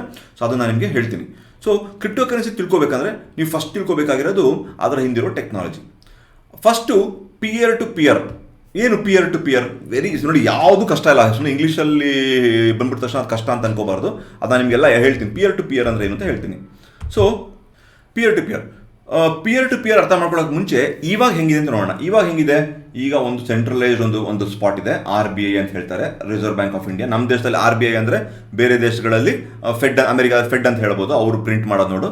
ಅವ್ರೇನು ನೋಡಿ ಪ್ರಿಂಟ್ ಮಾಡಿ ಈ ಬ್ಯಾಂಕ್ಗಳಿಗೆ ಹಂಚ್ತಾರೆ, ಬೇರೆ ಬೇರೆ ಬ್ಯಾಂಕ್ಗಳಿಗೆ ಹಂಚ್ತಾರೆ. ಬೇರೆ ಸಂಘ ಸಂಸ್ಥೆಗಳು ಇವ್ರಿಗೆಲ್ಲ ದುಡ್ಡುಗಳನ್ನ ಪ್ರಿಂಟ್ ಮಾಡಿ, ಗೌರ್ಮೆಂಟ್ಗೆ ಇವ್ರಿಗೆಲ್ಲ ಪ್ರಿಂಟ್ ಮಾಡಿಕೊಡ್ತಾರೆ. ಗೌರ್ಮೆಂಟ್ ಅಂತ ಹೇಳ್ತೀನಿ, ಇನ್ನೊಂದು SBI ಅಂತ ಹೇಳ್ತೀನಿ, ಆ ಥರ ಬೇರೆ ಬೇರೆ ಬೇರೆ ಬ್ಯಾಂಕ್ಗಳಿರ್ಬೋದು. ಇವರೇನು ಮಾಡ್ತಾರೆ, ಜನಗಳಿಗೆ ಕೊಡ್ತಾರೆ ಅಲ್ವಾ, ಎಲ್ಲ ಜನಗಳಿಗೆ ಕೊಡ್ತಾರೆ. ಇದು ನೀವು ನೋಡಿದ್ರೆ ಇದು ಒಂದು ಸೆಂಟ್ರಲ್ ಜಾಗ ಅಲ್ವಾ, ಸೆಂಟ್ರಲ್ ಜಾಗದಿಂದ ಪ್ರಿಂಟ್ ಮಾಡಿ ದುಡ್ಡನ್ನ ಹಂಚ್ತಾರೆ. ಸೊ ಇವರು ಸೆಂಟ್ರಲ್ ಅವ್ರು ಏನು ಮಾಡ್ತಾರೆ, ಇವರು ತಮ್ಮ ಕಂಪ್ಲೀಟ್ ಒಂದು ಸೂಪರ್ದಿಗೆಯಲ್ಲಿ ದುಡ್ಡನ್ನ, ಅಂದರೆ ಏನು ಹಣ ನಿಮ್ಮ ಹತ್ರ ದುಡ್ಡು ₹100 ಇದೆ, ಈ ಹಣದ ಒಂದು ಮೌಲ್ಯವನ್ನು ಈ ಸೆಂಟ್ರಲ್ ಅವರು ಡಿಸೈಡ್ ಮಾಡ್ತಾರೆ. Demand and supply, goods and service ನೋಡ್ಕೊಳ್ಳೋದೇ ಈ ಸೆಂಟ್ರಲ್ RBI ಅವರು ದುಡ್ಡು ಪ್ರಿಂಟ್ ಮಾಡೋದು ಅವ್ರು ಕಂಟ್ರೋಲ್ ಮಾಡಿಕೊಂಡು ನಿಮಗೆ ದುಡ್ಡು ಹಣಗಳನ್ನ ಹಂಚ್ತಾರೆ, ನಿಮ್ಗೆಲ್ಲರಿಗೂ ಹಣ ಹಂಚ್ತಾರೆ. ನಿಮ್ಮ ಹತ್ರ ಇರೋ ₹100 ದುಡ್ಡು ಅದರ ಮೌಲ್ಯ ಎಷ್ಟು ಅಂತ ನಿರ್ಧಾರ ಮಾಡೋದು RBI ಅವರು, ರಿಸರ್ವ್ ಬ್ಯಾಂಕ್ ಆಫ್ ಇಂಡಿಯಾದವರು, ಅಥವಾ ಸೆಂಟ್ರಲ್ ಗೌರ್ಮೆಂಟ್ ಅವರು ಅವರ ಒಂದು ಒಡನಾಟಿಕೆಯಲ್ಲಿ ಅವರು ನಿರ್ಧಾರ ಮಾಡ್ತಾರೆ. ನಿಮ್ಮ ಹತ್ರ ಇರುವ ₹100 ಮೌಲ್ಯ ಎಷ್ಟಿರಬೇಕು ಅಂತ ಇವರು ನಿರ್ಧಾರ ಮಾಡ್ತಾರೆ, ಸೆಂಟ್ರಲ್ ಗೌರ್ಮೆಂಟ್ ಮತ್ತು RBI ಅವರು. ಇದು ಸೆಂಟ್ರಲೈಸ್ ಅಂತ ಹೇಳ್ತಾರೆ. ಇದಕ್ಕೆ ಈ ಒಂದು ಪ್ರಾಬ್ಲಮ್ನ ಕ್ಲಿಯರ್ ಮಾಡೋಕ್ಕೋಸ್ಕರ ಡಿಸೆಂಟ್ರಲೈಸ್ ಅಂತ ಹೇಳ್ತಾರೆ, ಪಿಯರ್ ಟು ಪಿಯರ್ ಅಂತ ಹೇಳ್ತಾರೆ. ಅದೇನು ಅಂತ ತೋರಿಸ್ತೀನಿ ಈಗ. ಸೊ ಈಗ ಫಸ್ಟ್ ನಾವು ಪಿಯರ್ ಟು ಪಿಯರ್ ಅಂದರೆ ಏನು ತಿಳ್ಕೊಳ್ಳೋಣ. ಪಿಯರ್ ಟು ಪಿಯರ್ ಅಂದರೆ ವೆರಿ ಸಿಂಪಲ್, ಆಯಿತಾ. ಸೊ ಪಿಯರ್ ಟು ಪಿಯರ್ ಅಂದರೆ ಈಗ RBI ಎಕ್ಸಾಂಪಲ್ ತೋರಿಸ್ತೇನೆ ನಿಮಗೆ. ಆ RBI ಎಕ್ಸಾಂಪಲಲ್ಲಿ ಒಬ್ಬ ಕೂತಿದ್ದ, ಅವನ ಕೆಳಗೆ ಎಷ್ಟೊಂದು ಈ ಥರ ಗೌರ್ಮೆಂಟು ಅದೆಲ್ಲ RBI ಇದೆಲ್ಲ ಬಂತು. ಸೊ ಇಲ್ಲಿ ಪಿಯರ್ ಟು ಪಿಯರ್ ಅಂದರೆ ಇದೆಲ್ಲ ಒಂದು ಕಂಪ್ಯೂಟರ್ ಅಂತ ತಿಳ್ಕೊಳ್ಳೋಣ. ಈ ಕಂಪ್ಯೂಟರ್ಗಳು ಏನಾಗುತ್ತೆ ಅಂದರೆ ಒಂದಕ್ಕೊಂದು ಕನೆಕ್ಟ್ ಆಗಿರುತ್ತೆ, ಹಿಂಗೆಲ್ಲ ಒಂದಕ್ಕೊಂದು ಕನೆಕ್ಟ್ ಆಗಿರುತ್ತೆ. ಕನೆಕ್ಟ್ ಆಗಿ ಯಾವುದು ಸೆಂಟ್ರಲ್ ಕಂಪ್ಯೂಟರ್ ಅಂತ ಇರಲ್ಲ ಇಲ್ಲಿ. ಎಲ್ಲ ಕಂಪ್ಯೂಟರ್ ಈಕ್ವಲ್ ಇಂಪಾರ್ಟೆಂಟು. ಪ್ರತಿ ಒಂದು ಕಂಪ್ಯೂಟರ್ ಇನ್ನೊಂದು ಕಂಪ್ಯೂಟರ್ಗೆ ಕನೆಕ್ಟ್ ಆಗಿರುತ್ತೆ, ಆಯಿತಾ. ಹಿಂಗೆಲ್ಲ ತೋರಿಸ್ತಾ ಸುಮ್ಮನೆ ಇದೆಲ್ಲ ನಿಮಗೆ ಅರ್ಥ ಆಗಲಿ ಅಂತ. ಸೊ ಪ್ರತಿಯೊಂದು ಕಂಪ್ಯೂಟರ್ ಇನ್ನೊಂದು ಕಂಪ್ಯೂಟರ್ಗೆ ಹಿಂಗೆ ಕನೆಕ್ಟ್ ಆಗಿರುತ್ತೆ. ಯಾವುದೋ ಒಂದು ಸೆಂಟ್ರಲ್ ಕಂಪ್ಯೂಟರ್ ಅಂತ ಇರಲ್ಲ. ಸೊ ಇದರಲ್ಲಿ ಏನಾಗುತ್ತೆ ಅಂದರೆ ಒಂದು 100 ಕಾಯಿನ್ ಅಂದರೆ ಏನು, ರೂಪಾಯಿ ಅಂತ ಅನ್ಕೊಳ್ಳೋಣ. ಫಾರ್ ಎಕ್ಸಾಂಪಲ್ ರೂಪಾಯಿ ಥರನೇ ನಮ್ಮ ಏನು ₹100 ಇದೆ, ಈ 100 ಕಾಯಿನ್ನ ಇಲ್ಲಿ ಎಂಟ್ರಿ ಮಾಡ್ತಾರೆ. ಇಲ್ಲಿ ಏನೇ ಎಂಟ್ರಿ ಮಾಡಿದ್ರು ಪ್ರತಿ ಒಂದು ಕಂಪ್ಯೂಟರಲ್ಲೂ ಹಿಂಗೆ ಎಂಟ್ರಿ ಆಗುತ್ತೆ. ಒಂದು ಕಡೆ ಎಂಟ್ರಿ ಆಗಲ್ಲ, ಪ್ರತಿಯೊಂದು ಇದರಲ್ಲೂ ಇದಕ್ಕೆ ರೆಪ್ಲಿಕೇಟ್ ಆಗುತ್ತೆ, ಅಂದರೆ ಎಲ್ಲ ಕಡೆಯಿಂದ ಇದು ಕಾಣಿಸ್ಕೊಳ್ಳುತ್ತೆ. ಪ್ರತಿಯೊಂದು ಕಂಪ್ಯೂಟರ್ಲಿದ್ದು 100 ಕಾಯಿನ್ ಕಾಣಿಸ್ಕೊಳ್ಳುತ್ತೆ. ಈ 100 ಕಾಯಿನು ಲಿಮಿಟ್ ಆಗಿರುತ್ತೆ. ಇದನ್ನ 101 ಕಾಯಿನ್ ಮಾಡೋಕ್ಕಾಗಲ್ಲ. ಈಗ ಯಾವುದೋ ಒಂದು ಕಾಯಿನ್, ಫಾರ್ ಎಕ್ಸಾಂಪಲ್ ಇದು ಬಿಟ್ ಕಾಯಿನ್ ಅಂತ ನೆನ್ಕೊಳ್ಳೋಣ. ಈ ಬಿಟ್ ಕಾಯಿನ್ದು ಇದು ನೆಟ್ವರ್ಕ್. ಈ ಬಿಟ್ ಕಾಯಿನ್ ನೆಟ್ವರ್ಕು, ಈ ನೆಟ್ವರ್ಕ್ ಒಳಗೆ 100 ಕಾಯಿನ್ ಬಿಟ್ಟರೆ, ಅಕಸ್ಮಾತ್ ಬಿಟ್ಟಿದ್ರೆ, ಸ್ಟಾರ್ಟಿಂಗಲ್ಲಿ ಬಿಟ್ ಕಾಯಿನ್ ಶುರು ಮಾಡಿದಾಗ 100 ಕಾಯಿನ್ ಬಿಟ್ಟಿದ್ರೆ, ಆ 100 ಕಾಯಿನ್ನ ಒಂದು ವಿಷಯ ಪ್ರತಿಯೊಂದು ಕಂಪ್ಯೂಟರ್ಲಿ ಇರುತ್ತೆ. ಈಗ ಫಾರ್ ಎಕ್ಸಾಂಪಲ್ ಸುರೇಶ ಅಂತ ಇಬ್ಬರು ಇದ್ದಾರೆ ಅಂತ ಅನ್ಕೊಳ್ಳೋಣ. ಇವನ ಹತ್ರ 50 ಕಾಯಿನ್ ಇದೆ, ಇವನ ಹತ್ರ 50 ಕಾಯಿನ್ ಇದೆ. ರಮೇಶ್ ಹತ್ರ 50 ಕಾಯಿನ್, ಸುರೇಶ್ ಹತ್ರ 50 ಕಾಯಿನ್ ಅಂತ ಪ್ರತಿ ಒಂದು ಕಂಪ್ಯೂಟರ್ಲ್ಲೂ ಎಂಟರ್ ಆಗಿರುತ್ತೆ. ರಮೇಶ್ ಹತ್ರ 50 ಕಾಯಿನ್, ಸುರೇಶ್ ಹತ್ರ 50 ಕಾಯಿನ್, ರಮೇಶ್ ಹತ್ರ 50 ಕಾಯಿನ್, ಸುರೇಶ್ ಹತ್ರ 50 ಕಾಯಿನ್ ಅಂತ ಪ್ರತಿ ಒಂದು ಕಂಪ್ಯೂಟರ್ಲ್ಲೂ ಎಂಟರ್ ಆಗಿರುತ್ತೆ. ಈಗ ರಮೇಶ ಏನು ಮಾಡ್ತಾನೆ, ಮಹೇಶ ಒಂದು ಆ್ಯಪಲ್ ಮಾರ್ತಿರ್ತಾನೆ, 1 kg ಆ್ಯಪಲ್ ಮಾರ್ತಿರ್ತಾನೆ. ಈ 1 kg ಆ್ಯಪಲ್ನ ಇವ್ನು ರಮೇಶನ್ ಕೊಡ್ತಾನೆ. ಇವನು ಆ 1 kg ಆ್ಯಪಲ್ಗೆ 10 ಕಾಯಿನ್ನ ಇವನಿಗೆ ಕೊಡ್ತಾನೆ. ಆವಾಗ ಪ್ರತಿ ಒಂದು ಕಂಪ್ಯೂಟರ್ ಮಹೇಶ್ ಹತ್ರ 10 ಕಾಯಿನ್ ಇದೆ, ಮಹೇಶ್ ಹತ್ರ 10 ಕಾಯಿನ್ ಇದೆ, ಮಹೇಶ್ ಹತ್ರ 10 ಕಾಯಿನ್ ಇದೆ, ಮಹೇಶ್ ಹತ್ರ 10 ಕಾಯಿನ್ ಇದೆ, ಸುರೇಶ್ ಹತ್ರ 40 ಕಾಯಿನ್ ಇದೆ. ಈಗ ಸುರೇಶ್ ಹತ್ರ 40 ಕಾಯಿನ್ ಆಗೋಯ್ತು. ಮಹೇಶ್ ಇವನು ಸುರೇಶ್ ತಾನೇ, ಸುರೇಶ್ ಹತ್ರ 10 ಕಾಯಿನ್ ಕಮ್ಮಿ ಆಗೋಯ್ತು, ಯಾಕಂದರೆ ಇವನು ಈ 10 ಕಾಯಿನ್ನ ಇವನು ಕೊಟ್ಟ. ಸೊ ಇವನ ಹತ್ರ 40 ಕಾಯಿನ್ ಆಗೋಯ್ತು, ಇವನ ಹತ್ರ 10 ಕಾಯಿನ್ ಆಗಿದೆ. ಸೊ ಆ ಒಂದು ವಿಷಯ ಪ್ರತಿ ಒಂದು ಕಂಪ್ಯೂಟರ್ಲ್ಲಿ ಎಂಟ್ರಿ ಆಗುತ್ತೆ. ಸೊ ಯಾರೇ ಒಬ್ಬ ಕಂಟ್ರೋಲ್ ಮಾಡ್ತಾ ಇಲ್ಲ, ಇಲ್ಲಿ ಏನೇ ವ್ಯವಹಾರವಾದರೂ ಅದು ಆ ವ್ಯವಹಾರ ಈ ಪ್ರತಿ ಕಂಪ್ಯೂಟರಲ್ಲೂ ಎಂಟ್ರಿ ಆಗುತ್ತೆ. ನೋಡಿ, ಅರ್ಥ ಮಾಡ್ಕೊಳ್ಳಿ, ಇಲ್ಲಿ ಲಿಮಿಟೆಡ್ ಕಾಯಿನ್ ಇದೆ. ಇದು ಒಂದು ನಂಬರ್ ಮಾತ್ರ. ನಿಮ್ಮ ಹತ್ರ ದುಡ್ಡಿನ ಥರಾನೇ, ನಿಮ್ಮ ಹತ್ರ 1 ಕೋಟಿ ರೂಪಾಯಿ ಇದ್ರೂ ಒಂದು ನಂಬರ್ ಮಾತ್ರ ಅಲ್ವಾ, ಅದು ಬ್ಯಾಂಕಲ್ಲಿ ತೋರಿಸುವ ನಂಬರ್ ಮಾತ್ರ. ಅದಕ್ಕೆ ಒಬ್ಬ ಪ್ರಾಮಿಸ್ ಮಾಡಿರ್ತಾನೆ RBIನು, ನಿನಗೆ 1 ಕೋಟಿ ರೂಪಾಯಿ ವರ್ತಾದಂಥ ಗೂಡ್ಸ್ ಮತ್ತು ಸರ್ವಿಸ್ ಕೊಂಡ್ಕೋಬೋದು, 1 ಕೋಟಿ ರೂಪಾಯಿ ಅಂತ ಪ್ರಾಮಿಸ್ ಮಾಡಿರ್ತಾನೆ. ಆದರೆ ಬ್ಯಾಂಕ್ ದಿವಾಳಿ ಆಗೋದ್ರೆ ಆ 1 ಕೋಟಿ ರೂಪಾಯಿ ಪ್ರಾಮಿಸ್ ಡುಮಾರು ಎಲ್ಲ ಆಗಿ ನಿಮಗೆ 5 ಲಕ್ಷ ರೂಪಾಯಿ ಉಳ್ಕೊಳ್ಳೋದು ನಿಮ್ಮ ಕೈಯಲ್ಲಿ ಅಲ್ವಾ. ಸೊ ಅಲ್ಲಿ ಪ್ರಾಮಿಸ್ ಅಂತಿದೆ, ಆ ಪ್ರಾಮಿಸ್ಗೆ ಬೆಲೆ ಇಲ್ಲ. ಆದರೆ ಇಲ್ಲಿ ಯಾರೂ ಪ್ರಾಮಿಸ್ ಮಾಡೋದಿಲ್ಲ. ಅರ್ಥ ಮಾಡ್ಕೊಳ್ಳಿ, ಇಲ್ಲಿ ಯಾರೂ ಪ್ರಾಮಿಸ್ ಮಾಡ್ತಾ ಇಲ್ಲ. ಆದರೆ ಆ 100 ಕಾಯಿನ್ ಎಲ್ಲೆಲ್ಲಿ ಹೋಗಿದೆ ಅನ್ನೋಕ್ಕೆ ಪ್ರತಿಯೊಂದು ವಿವರಣೆ ಇಲ್ಲಿ ಬರ್ದಿರ್ತಾರೆ. ಅಂದರೆ ಪ್ರತಿಯೊಂದು ಜಾಗದಲ್ಲೂ ಅದು ರೆಪ್ಲಿಕೇಟ್ ಆಗ್ತಾ ಇರ್ತಾರೆ. ಟೆಕ್ನಾಲಜಿನೇ ಆ ಥರ, ಬ್ಲಾಕ್ ಚೈನ್ ಟೆಕ್ನಾಲಜಿ ಅಂತ ಹೇಳ್ತಾರೆ. ಅದ್ರ ಬಗ್ಗೆ ಹೇಳ್ತೀನಿ 2 ನಿಮಿಷದಲ್ಲಿ. ಆ ಟೆಕ್ನಾಲಜಿಯಿಂದ ಎಲ್ಲೇ ಒಂದು ಕಡೆ ಅದು ಎಂಟ್ರಿ ಆದರೆ ಆ ಎಂಟ್ರಿ ಪ್ರತಿಯೊಂದು ಕಂಪ್ಯೂಟರಲ್ಲೂ ಅದು ಎಂಟ್ರಿ ಆಗಿರುತ್ತೆ. ಹಾಗಾಗಿ ಇಲ್ಲಿ ಮೋಸ ಆಗ್ಲಿಕ್ಕೆ ಸಾಧ್ಯ ಇಲ್ಲ. ಯಾಕಂದರೆ ಮೋಸ ಆಗ್ಲಿಕ್ಕೆ ಸಾಧ್ಯ ಇಲ್ಲ ಅಂದರೆ, ಈಗ ನನ್ನ ಹತ್ರ 100 ಕಾಯಿನು, ಇನ್ನೊಬ್ಬರ ಹತ್ರ 10 ಕಾಯಿನ್ ಹೋಯ್ತು, ಇನ್ನೊಬ್ಬರ 50 ಕಾಯಿನ್ ಹೋಯ್ತು, ಆ ಥರ ಎಲ್ಲೆಲ್ಲಿ ಹೋಯ್ತು, ಎಲ್ಲೆಲ್ಲಿ ಟ್ರಾನ್ಸಾಕ್ಷನ್ ಆಯಿತಾ ಪ್ರತಿಯೊಂದು ಕಡೆನೂ ಇಲ್ಲಿ ಲೆಡ್ಜರ್ ಅಂತ ಹೇಳ್ತಾರೆ. ಈ ಲೆಡ್ಜರಲ್ಲಿ ಎಂಟ್ರಿ ಆಗಿರುತ್ತೆ. ಇಲ್ಲಿ 100 ಕಾಯಿನೇ ಆದ್ರಿಂದ ಅಲ್ಲಿ ಏನು ಸಪ್ಲೈ ಲಿಮಿಟೆಡ್ ಆದ್ರಿಂದ 100 ಕಾಯಿನು 101 ಕಾಯಿನ್ ಹಾಕಾಗಲ್ಲ ಬಿಟ್ ಕಾಯಿನ್, ಆಯ್ತಾ. 100 99 ಕಾಯಿನ್ ಹಾಕೋಗಲ್ಲ, 100 ಕಾಯಿನ್ ಆಗೇ ಉಳ್ಕೊಂಡಿರುತ್ತೆ. ಆ 100 ಕಾಯಿನ್ ಆಗೇ ಉಳ್ಕೊಂಡಿರೋದ್ರಿಂದ ಅದರ ಡಿಮಾಂಡ್ ಆ್ಯಂಡ್ ಸಪ್ಲೈ ಆರ್ಗ್ಯಾನಿಕ್ ಆಗಿ, ಅಂದರೆ ಒಂದು ಲಾಜಿಕಲ್ ಆಗಿ ಒಂದು ಗ್ರೋ ಆಗುತ್ತೆ. ಈಗ ಇಲ್ಲಿ ನಮ್ಮ RBI ಅವರು ಎಷ್ಟು ಬೇಕೋ ಅಷ್ಟು ದುಡ್ಡು ಪ್ರಿಂಟ್ ಮಾಡಿ ಹಂಚ್ಬಿಟ್ರು. ಅವಾಗ ನಿಮ್ಮ ಹತ್ರ 10 ಲಕ್ಷ ರೂಪಾಯಿ ಬೆಲೆ 6 ಲಕ್ಷ ರೂಪಾಯಿ ಆಗೋದು, 7 ಲಕ್ಷ ಆಯಿತು, 11 ಲಕ್ಷ ಆಯಿತು, ಎಷ್ಟಾದ್ರೂ ಆಗ್ಬೋದು, ಕಂಟ್ರೋಲ್ ಇಲ್ಲ ನಿಮ್ಮ ಕೈಲಿ. ಆದರೆ ಇಲ್ಲಿ ಸಪ್ಲೈ ಅಂದರೆ 100 ಕಾಯಿನ್ ಆಗೇ ಇರೋದ್ರಿಂದ ನಿಮಗೆ ಅದರ ಬೆಲೆ ನಿಗದಿತವಾಗಿರುತ್ತೆ. ಬೇರೆ ಯಾರೂ ಮೋಸ ಮಾಡ್ಲಿಕ್ಕೆ ಆಗೋದಿಲ್ಲ, ಯಾಕಂದರೆ ಅಲ್ಲಿ ಎಲ್ಲ ಕಡೆ ಲೆಡ್ಜರಲ್ಲಿ ರೆಪ್ಲಿಕೇಟ್ ಆಗ್ತದೆ. ಇದೊಂದು ಟೆಕ್ನಾಲಜಿ, ಓಕೆನಾ? ಇದೊಂದು ಬ್ಲಾಕ್ ಚೈನ್ ಟೆಕ್ನಾಲಜಿ ಅಂತ ಹೇಳ್ತಾರೆ. ಅದೇನು ಅಂತಾನು ಹೇಳ್ತೀನಿ 2 ನಿಮಿಷದಲ್ಲಿ, ಆಯಿತಾ? ಸೊ ಇಲ್ಲಿ ಇನ್ನೊಂದು ತಮಾಷೆ ನೋಡೋಣ. ಈಗ ಈ ಕಂಪ್ಯೂಟರು ಅಮೆರಿಕಲ್ಲಿರ್ಬೋದು, ಆಯಿತಾ? ಈ ಕಂಪ್ಯೂಟರು ಇಂಡಿಯಾಲಿರ್ಬೋದು, ಈ ಕಂಪ್ಯೂಟರು ಸ್ವಿಟ್ಜರ್ಲ್ಯಾಂಡಲ್ಲಿರ್ಬೋದು, ಈ ಕಂಪ್ಯೂಟರ್ ಪಾಕಿಸ್ತಾನದಲ್ಲಿರ್ಬೋದು, ಈ ಕಂಪ್ಯೂಟರ್ ಶ್ರೀಲಂಕಾಲಿರ್ಬೋದು, ಈ ಕಂಪ್ಯೂಟರು ಆಸ್ಟ್ರೇಲಿಯಾ ಇರ್ಬೋದು, ಈ ಕಂಪ್ಯೂಟರು ಮಂಡ್ಯದಲ್ಲಿರ್ಬೋದು, ಈ ಕಂಪ್ಯೂಟರು ಎಲ್ಲೋ ಒಂದು ಚೆನ್ನೈಲಿರ್ಬೋದು, ಈ ಕಂಪ್ಯೂಟರು ಹಿಮಾಲಯದಲ್ಲಿರ್ಬೋದು, ಎಲ್ಲೋ ಸುಮ್ಮನೆ ಹೆಸರು ಎಲ್ಲದೂ ಇರ್ಬೋದು. ಈ ಥರ ಕಂಪ್ಯೂಟರ್ಗಳು ಪ್ರತಿಯೊಂದು ಜಾಗದಲ್ಲೂ ಇರ್ಬೋದು, ಎಲ್ಲೆಲ್ಲೋ ಇರುತ್ತೆ. ಸೊ ಹೀಗಾಗಿ ಯಾರು ಒಂದು ಗವರ್ಮೆಂಟು ಇದು ಕಂಟ್ರೋಲ್ ಮಾಡೋಕ್ಕಾಗ್ತಾ ಇಲ್ಲ. ಈಗ ಫಾರ್ ಎಕ್ಸಾಂಪಲ್ ನಾನು ಅಮೆರಿಕಾದ ಕೊಂಡ್ಕೋಬೇಕು, ನಾನು ಏನು ಮಾಡ್ತೀನಿ, ಇಲ್ಲಿ ಒಬ್ಬ ಅಮೆರಿಕಲ್ಲಿ ಮಾಡ್ದ, ಅವನಿಗೆ ನಾನು ಬಿಟ್ಕಾಯಿನ್ನ ಟ್ರಾನ್ಸ್ಫರ್ ಮಾಡ್ತೀನಿ. ನನ್ನ ಹತ್ರ ಇರುವ ಕೆಲವು ಬಿಟ್ಕಾಯಿನ್ನ ಅವನಿಗೆ ಕೊಟ್ಟು ಆ ಬಿಟ್ಕಾಯಿನ್ ಮೂಲಕ ನಾನು ಏನೋ ಒಂದು ವಸ್ತು ಕೊಂಡ್ಕೋತೀನಿ. ಅವಾಗ ನೋಡಿ, ಇಂಟರ್ನ್ಯಾಷನಲ್ ಟ್ರಾನ್ಸಾಕ್ಷನ್ ಕೂಡ ಇಲ್ಲಿ ಅಮೆರಿಕನ್ ಡಾಲರು ಜಾಸ್ತಿ, ಚೈನಾದವನು ಮ್ಯಾನಿಪುಲೇಷನ್ ಮಾಡ್ತಾ ಇರ್ತಾನೆ, ಅವನ ಕರೆನ್ಸಿನ ಜಾಸ್ತಿ ಕಮ್ಮಿ ಮಾಡ್ತಾನೆ ಇರ್ತಾನೆ, ಲಾಜಿಕ್ ಇಲ್ಲದೆ ಮಾಡ್ತಿರ್ತಾನೆ. ನಂಗೆ ಚೈನಾದಲ್ಲಿ ಇವತ್ತು ಸಿಗೋ ವಸ್ತು 100 ರೂಪಾಯಿ ಸಿಗೋದ್ರೆ ನಾಳೆ ಅದಕ್ಕೆ 500 ರೂಪಾಯಿ ಸಿಗ್ಬೋದು, ಅಥವಾ 10 ರೂಪಾಯಿ ಸಿಗ್ಬೋದು. ಹೆಂಗದು ವ್ಯಾಲ್ಯೂ ನಿಗದಿತ ಮಾಡೋದು? ಅವ್ನು ಮ್ಯಾನಿಪುಲೇಷನ್ ಮಾಡಿದ್ರೆ ಈ ಥರ ಆಗ್ತಾ ಇರುತ್ತೆ. ಸೊ ಇಲ್ಲಿ ಒಂದು ನೆಟ್ವರ್ಕ್ ಒಂದೇ ಆದ್ರಿಂದ, ಗ್ಲೋಬಲ್ ಆಗಿ ಒಂದೇ ನೆಟ್ವರ್ಕ್ ಆದ್ರಿಂದ ಇದರ ಒಂದು ವ್ಯಾಲ್ಯೂ ಏನಿದೆ ಆ ಥರ ಮ್ಯಾನಿಪುಲೇಷನ್ ಮಾಡೋಕ್ಕಾಗೋದಿಲ್ಲ. ಇದು ಪ್ಯೂರ್ಲಿ ಡಿಮಾಂಡ್ ಆ್ಯಂಡ್ ಸಪ್ಲೈ ಮೂಲಕ ಇದು ನಿಮಗೆ ವ್ಯಾಲ್ಯೂ ನಿಗದಿತವಾಗಿರುತ್ತೆ. So very very important. ಈ ಪ್ರಪಂಚಾದ್ಯಂತ ನಾವು ಇದರಲ್ಲಿ ವಹಿವಾಟು ಮಾಡ್ಬೋದು. ಸೊ ನಾ ಬಿಟ್ಕಾಯಿನ್ ವಿಷಯ ಹೇಳಿದಾಗ ನಿಮಗೆಲ್ಲ ಕ್ಲೀನ್ ಅರ್ಥ ಆಗುತ್ತೆ. ಸ್ವಲ್ಪ ಟೆಕ್ನಾಲಜಿ ಅರ್ಥ ಮಾಡ್ಕೊಳ್ಳೋಣ. ಟೆಕ್ನಾಲಜಿ ಅಂದರೆ ಇಷ್ಟೇ, ಕಂಪ್ಯೂಟರ್ಗಳಿರುತ್ತೆ, computer peer to peer connection ಆಗಿರುತ್ತೆ. ಪ್ರತಿಯೊಂದು ಕಂಪ್ಯೂಟರಲ್ಲೂ ಪ್ರತಿಯೊಂದು ವಹಿವಾಟನೂ ಅಲ್ಲಿ ಎಂಟ್ರ್ ಆಗ್ತಾ ಇರುತ್ತೆ. ಪ್ರತಿಯೊಂದು ವಹಿವಾಟನ್ನು ಎಂಟ್ರ್ ಆಗ್ತಿರೋದ್ರಿಂದ ಅಲ್ಲಿ ನಿಮಗೆ ಒಂದೇ ಜಾಗದಲ್ಲಿ ಮೋಸ ಮಾಡಿ, ಈಗ ಇಲ್ಲಿ ಮಹೇಶ್ನ ಹತ್ರ 10 ಬಿಟ್ಕಾಯಿನು, ಸುರೇಶ್ ಹತ್ರ 40 ಬಿಟ್ಕಾಯಿನ್ ಅಂದರೆ ಯಾವನೊಂದು ಹೋಗ್ಬಿಟ್ಟು ಇಲ್ಲಿ ಚೇಂಜ್ ಮಾಡೋಕ್ಕೆ ಬರೋದಿಲ್ಲ. ಅವ್ನು ಆಟೋ ಹಿಂಗೆ ಮ್ಯಾನ್ಯಲ್ ಆಗಿ ಚೇಂಜ್ ಮಾಡೋಕ್ಕಾಗೋದಿಲ್ಲ. ಅಲ್ಲಿ ವಹಿವಾಟು, ಒಂದು ಸಿಸ್ಟಮಲ್ಲಿ ವಹಿವಾಟು ಆದರೆ ಮಾತ್ರ ಅಲ್ಲಿ ಹೋಗಿ ಚೇಂಜ್ ಆಗುತ್ತೆ. ಆ ಚೇಂಜ್ ಆಗಿದ್ದ ವಿಷಯ ಪ್ರತಿಯೊಂದು ವಿಷಯದಲ್ಲೂ ಚೇಂಜ್ ಆಗೋಗುತ್ತೆ. ಈಗ ಅಕಸ್ಮಾತ್ ಯಾವುದೋ ಒಂದು ಕಂಪ್ಯೂಟರಲ್ಲಿ ಚೇಂಜ್ ಇದ್ದು ಬೇರೆ ಕಂಪ್ಯೂಟರಲ್ಲಿ ಚೇಂಜ್ ಇಲ್ಲ ಅಂದರೆ ಯಾವನೊಬ್ಬ ಹೋಗಿ ಯಾರೊಬ್ಬ ಹ್ಯಾಕರ್ ಹೋಗಿ ಅಲ್ಲಿ ಅವನು ಚೇಂಜ್ ಮಾಡ್ಬಿಟ್ಟು ಅಂತ ಅನ್ಕೊಳ್ಳೋಣ. ಬ್ಲಾಕ್ ಚೈನ್ ಹೋಗ್ಬಿಟ್ಟು ನೆಟ್ವರ್ಕಲ್ಲಿ ಹೋಗಿ 10 ಅಲ್ಲ ಮಹೇಶ್ ಹತ್ರ 50 ಅಂತ ಚೇಂಜ್ ಮಾಡಿಬಿಟ್ರೆ 90 ಬೇರೆ ಎಲ್ಲ ಕಂಪ್ಯೂಟರಲ್ಲೂ ಬೇರೆ ವಿಷಯ ಇದ್ದರೆ ಅದೇನು ಮಾಡ್ತಾರೆ, ನೀನು ತಪ್ಪು ಅಂದ್ಬಿಟ್ಟು ಮತ್ತೆ ಅದನ್ನು ಕರೆಕ್ಟ್ ಮಾಡಿಬಿಡುತ್ತೆ. ಸೊ ಆ ಥರ ಒಂದು ಸೇಫ್ಟಿಗೋಸ್ಕರ ಟೆಕ್ನಾಲಜಿ ಆ ಥರ ಇದೆ. ಈ ಒಂದು ಟೆಕ್ನಾಲಜಿಗೆ ಬ್ಲಾಕ್ ಚೈನ್ ಟೆಕ್ನಾಲಜಿ ಅಂತ ಹೇಳ್ತಾರೆ, ಆಯಿತಾ? ಈ ಬ್ಲಾಕ್ ಚೈನ್ ಅಂದರೆ ಒಂದು ಕಡೆ ಎಂಟ್ರಿ ಮಾಡಿದ್ರೆ ಪ್ರತಿಯೊಂದು ಕಡೆ ರೆಪ್ಲಿಕೇಟ್ ಮಾಡುತ್ತಲ್ಲ, ಅದಕ್ಕೆ ಬ್ಲಾಕ್ ಚೈನ್ ಅಂತ ಹೇಳ್ತಾರೆ. ಬ್ಲಾಕ್ ಚೈನ್ ಅಂದರೆ ಏನಿಲ್ಲ, ಈಗ ಒಂದು ಬ್ಲಾಕ್ ಇರುತ್ತೆ, ಈ ಬ್ಲಾಕಲ್ಲಿ ಟ್ರಾನ್ಸಾಕ್ಷನ್ಗಳು ಎಂಟ್ರಿ ಆಗ್ತಾ ಬರುತ್ತೆ, ಆಯಿತಾ? ಒಂದು ಬ್ಲಾಕ್ ಅಂದರೆ ಒಂದು ಒಂದು ಒಂದು ಒಂದು ಡಬ್ಬ ಅಂತ ಅನ್ಕೊಳ್ಳೋಣ. ಆ ಡಬ್ಬದಲ್ಲಿ ಎಂಟ್ರಿಗಳು, ಮಹೇಶ ಸುರೇಶನ್ ಕೊಟ್ಟ, ಸುರೇಶ ಇವನು ಕೊಟ್ಟ, ವಿನೋದ್ ಕೊಟ್ಟ, ವಿನೋದ್ ಇವನು ಕೊಟ್ಟ, ಎಡ್ವಿನ್ ಕೊಟ್ಟ, ಪೀಟರ್ ಕೊಟ್ಟ, ಇನ್ಯಾವನು ಕೊಟ್ಟ, ಆ ಥರ ಅಲ್ಲಿ ಎಂಟ್ರಿ ಆಗ್ತಾ ಒಂದು ಬ್ಲಾಕ್ ಕಂಪ್ಲೀಟ್ ಆಗುತ್ತೆ. ಅವಾಗ ಇನ್ನೊಂದು ಬ್ಲಾಕ್ ಕ್ರಿಯೇಟ್ ಆಗುತ್ತೆ. ಅಂದರೆ ಈ ಲೆಡ್ಜರಲ್ಲೇ ಬ್ಲಾಕ್ಗಳು ಕ್ರಿಯೇಟ್ ಆಗ್ತಾ ಹೋಗುತ್ತೆ. ಈ ಲೆಡ್ಜರಲ್ಲೇ ಬ್ಲಾಕ್ಗಳು ಕ್ರಿಯೇಟ್ ಆಗ್ತಾ ಹೋಗುತ್ತೆ. ಅವು ಚೈನ್ ಅಂದರೆ ಒಂದಕ್ಕೊಂದು ಕನೆಕ್ಟ್ ಆಗಿರುತ್ತೆ. ಆ ಒಂದಕ್ಕೊಂದು ಕನೆಕ್ಟ್ ಆಗಿರೋ ಪ್ರತಿಯೊಂದು ವಿಷಯನೂ ಪ್ರತಿಯೊಂದು ಕಂಪ್ಯೂಟರ್ಗೂ ಅದು ರೆಪ್ಲಿಕೇಟ್ ಆಗ್ತಾ ಇರುತ್ತೆ. ಇದಕ್ಕೆ ಒಂದು ಬ್ಲಾಕ್ ಚೈನ್ ಟೆಕ್ನಾಲಜಿ ಅಂತ ಹೇಳ್ತಾರೆ, ಆಯಿತಾ? ಇದು ಒಂದು ಬ್ಲಾಕ್ ಚೈನ್ ವಿಷಯ. ಈಗ ಪಿಯರ್ ಟು ಪಿಯರ್ ಅಂದರೆ ಇರ್ತದೆ. ಪಿಯರ್ ಟು ಪಿಯರ್ ಅಂದರೆ ಕಂಪ್ಯೂಟರ್ ಒಂದು ಕಂಪ್ಯೂಟರ್ ಇನ್ನೊಂದು ಕಂಪ್ಯೂಟರ್ ಕನೆಕ್ಟ್ ಆಗಿರುತ್ತೆ, ಪಿಯರ್ ಟು ಪಿಯರ್ ಅಂತ ಹೇಳ್ತಾರೆ. ವಿಕೇಂದ್ರೀಕೃತ ಅಂದರೆ ಸೆಂಟ್ರಲೈಸ್ಡ್ ಅಲ್ಲ, ಪ್ರತಿಯೊಂದು ಜಾಗದಿಂದ ಇದು ಸೆಂಟ್ರಲ್ ವಿಷಯ ಅಲ್ಲ, RBI ಥರ ಒಂದೇ ಕಡೆ ಬರಲ್ಲ, ಪ್ರತಿಯೊಂದು ಜಾಗದಲ್ಲಿ ಬರ್ತದೆ, ವಿಕೇಂದ್ರೀಕೃತ ಅಂತ ಹೇಳ್ತಾರೆ. ಬ್ಲಾಕ್ ಚೈನ್ ಬಗ್ಗೆ ಹೇಳಿದೆ ನಿಮಗೆ. ಆಮೇಲೆ ಲೆಡ್ಜರ್ ಅಂದರೆ ನೀವು ಎಲ್ಲಿ ಎಂಟರ್ ಆಗಿರ್ತದಕ್ಕೆ ಲೆಡ್ಜರ್ ಅಂತ ಹೇಳ್ತಾರೆ. ಕ್ರಿಪ್ಟೋ ಕರೆನ್ಸಿ ಅಂದರೆ ಈಗ ಈ ಒಂದು ಟೆಕ್ನಾಲಜಿನ ಯೂಸ್ ಮಾಡಿಕೊಂಡು ಒಂದು ಕರೆನ್ಸಿನ ಬಿಡ್ತಾರೆ. ಯಾರು ಬಿಡ್ತಾರೆ ಅದನ್ನು ನೋಡೋಣ, ವೆರಿ ಇಂಟ್ರೆಸ್ಟಿಂಗ್ ಆಗಿರುತ್ತೆ.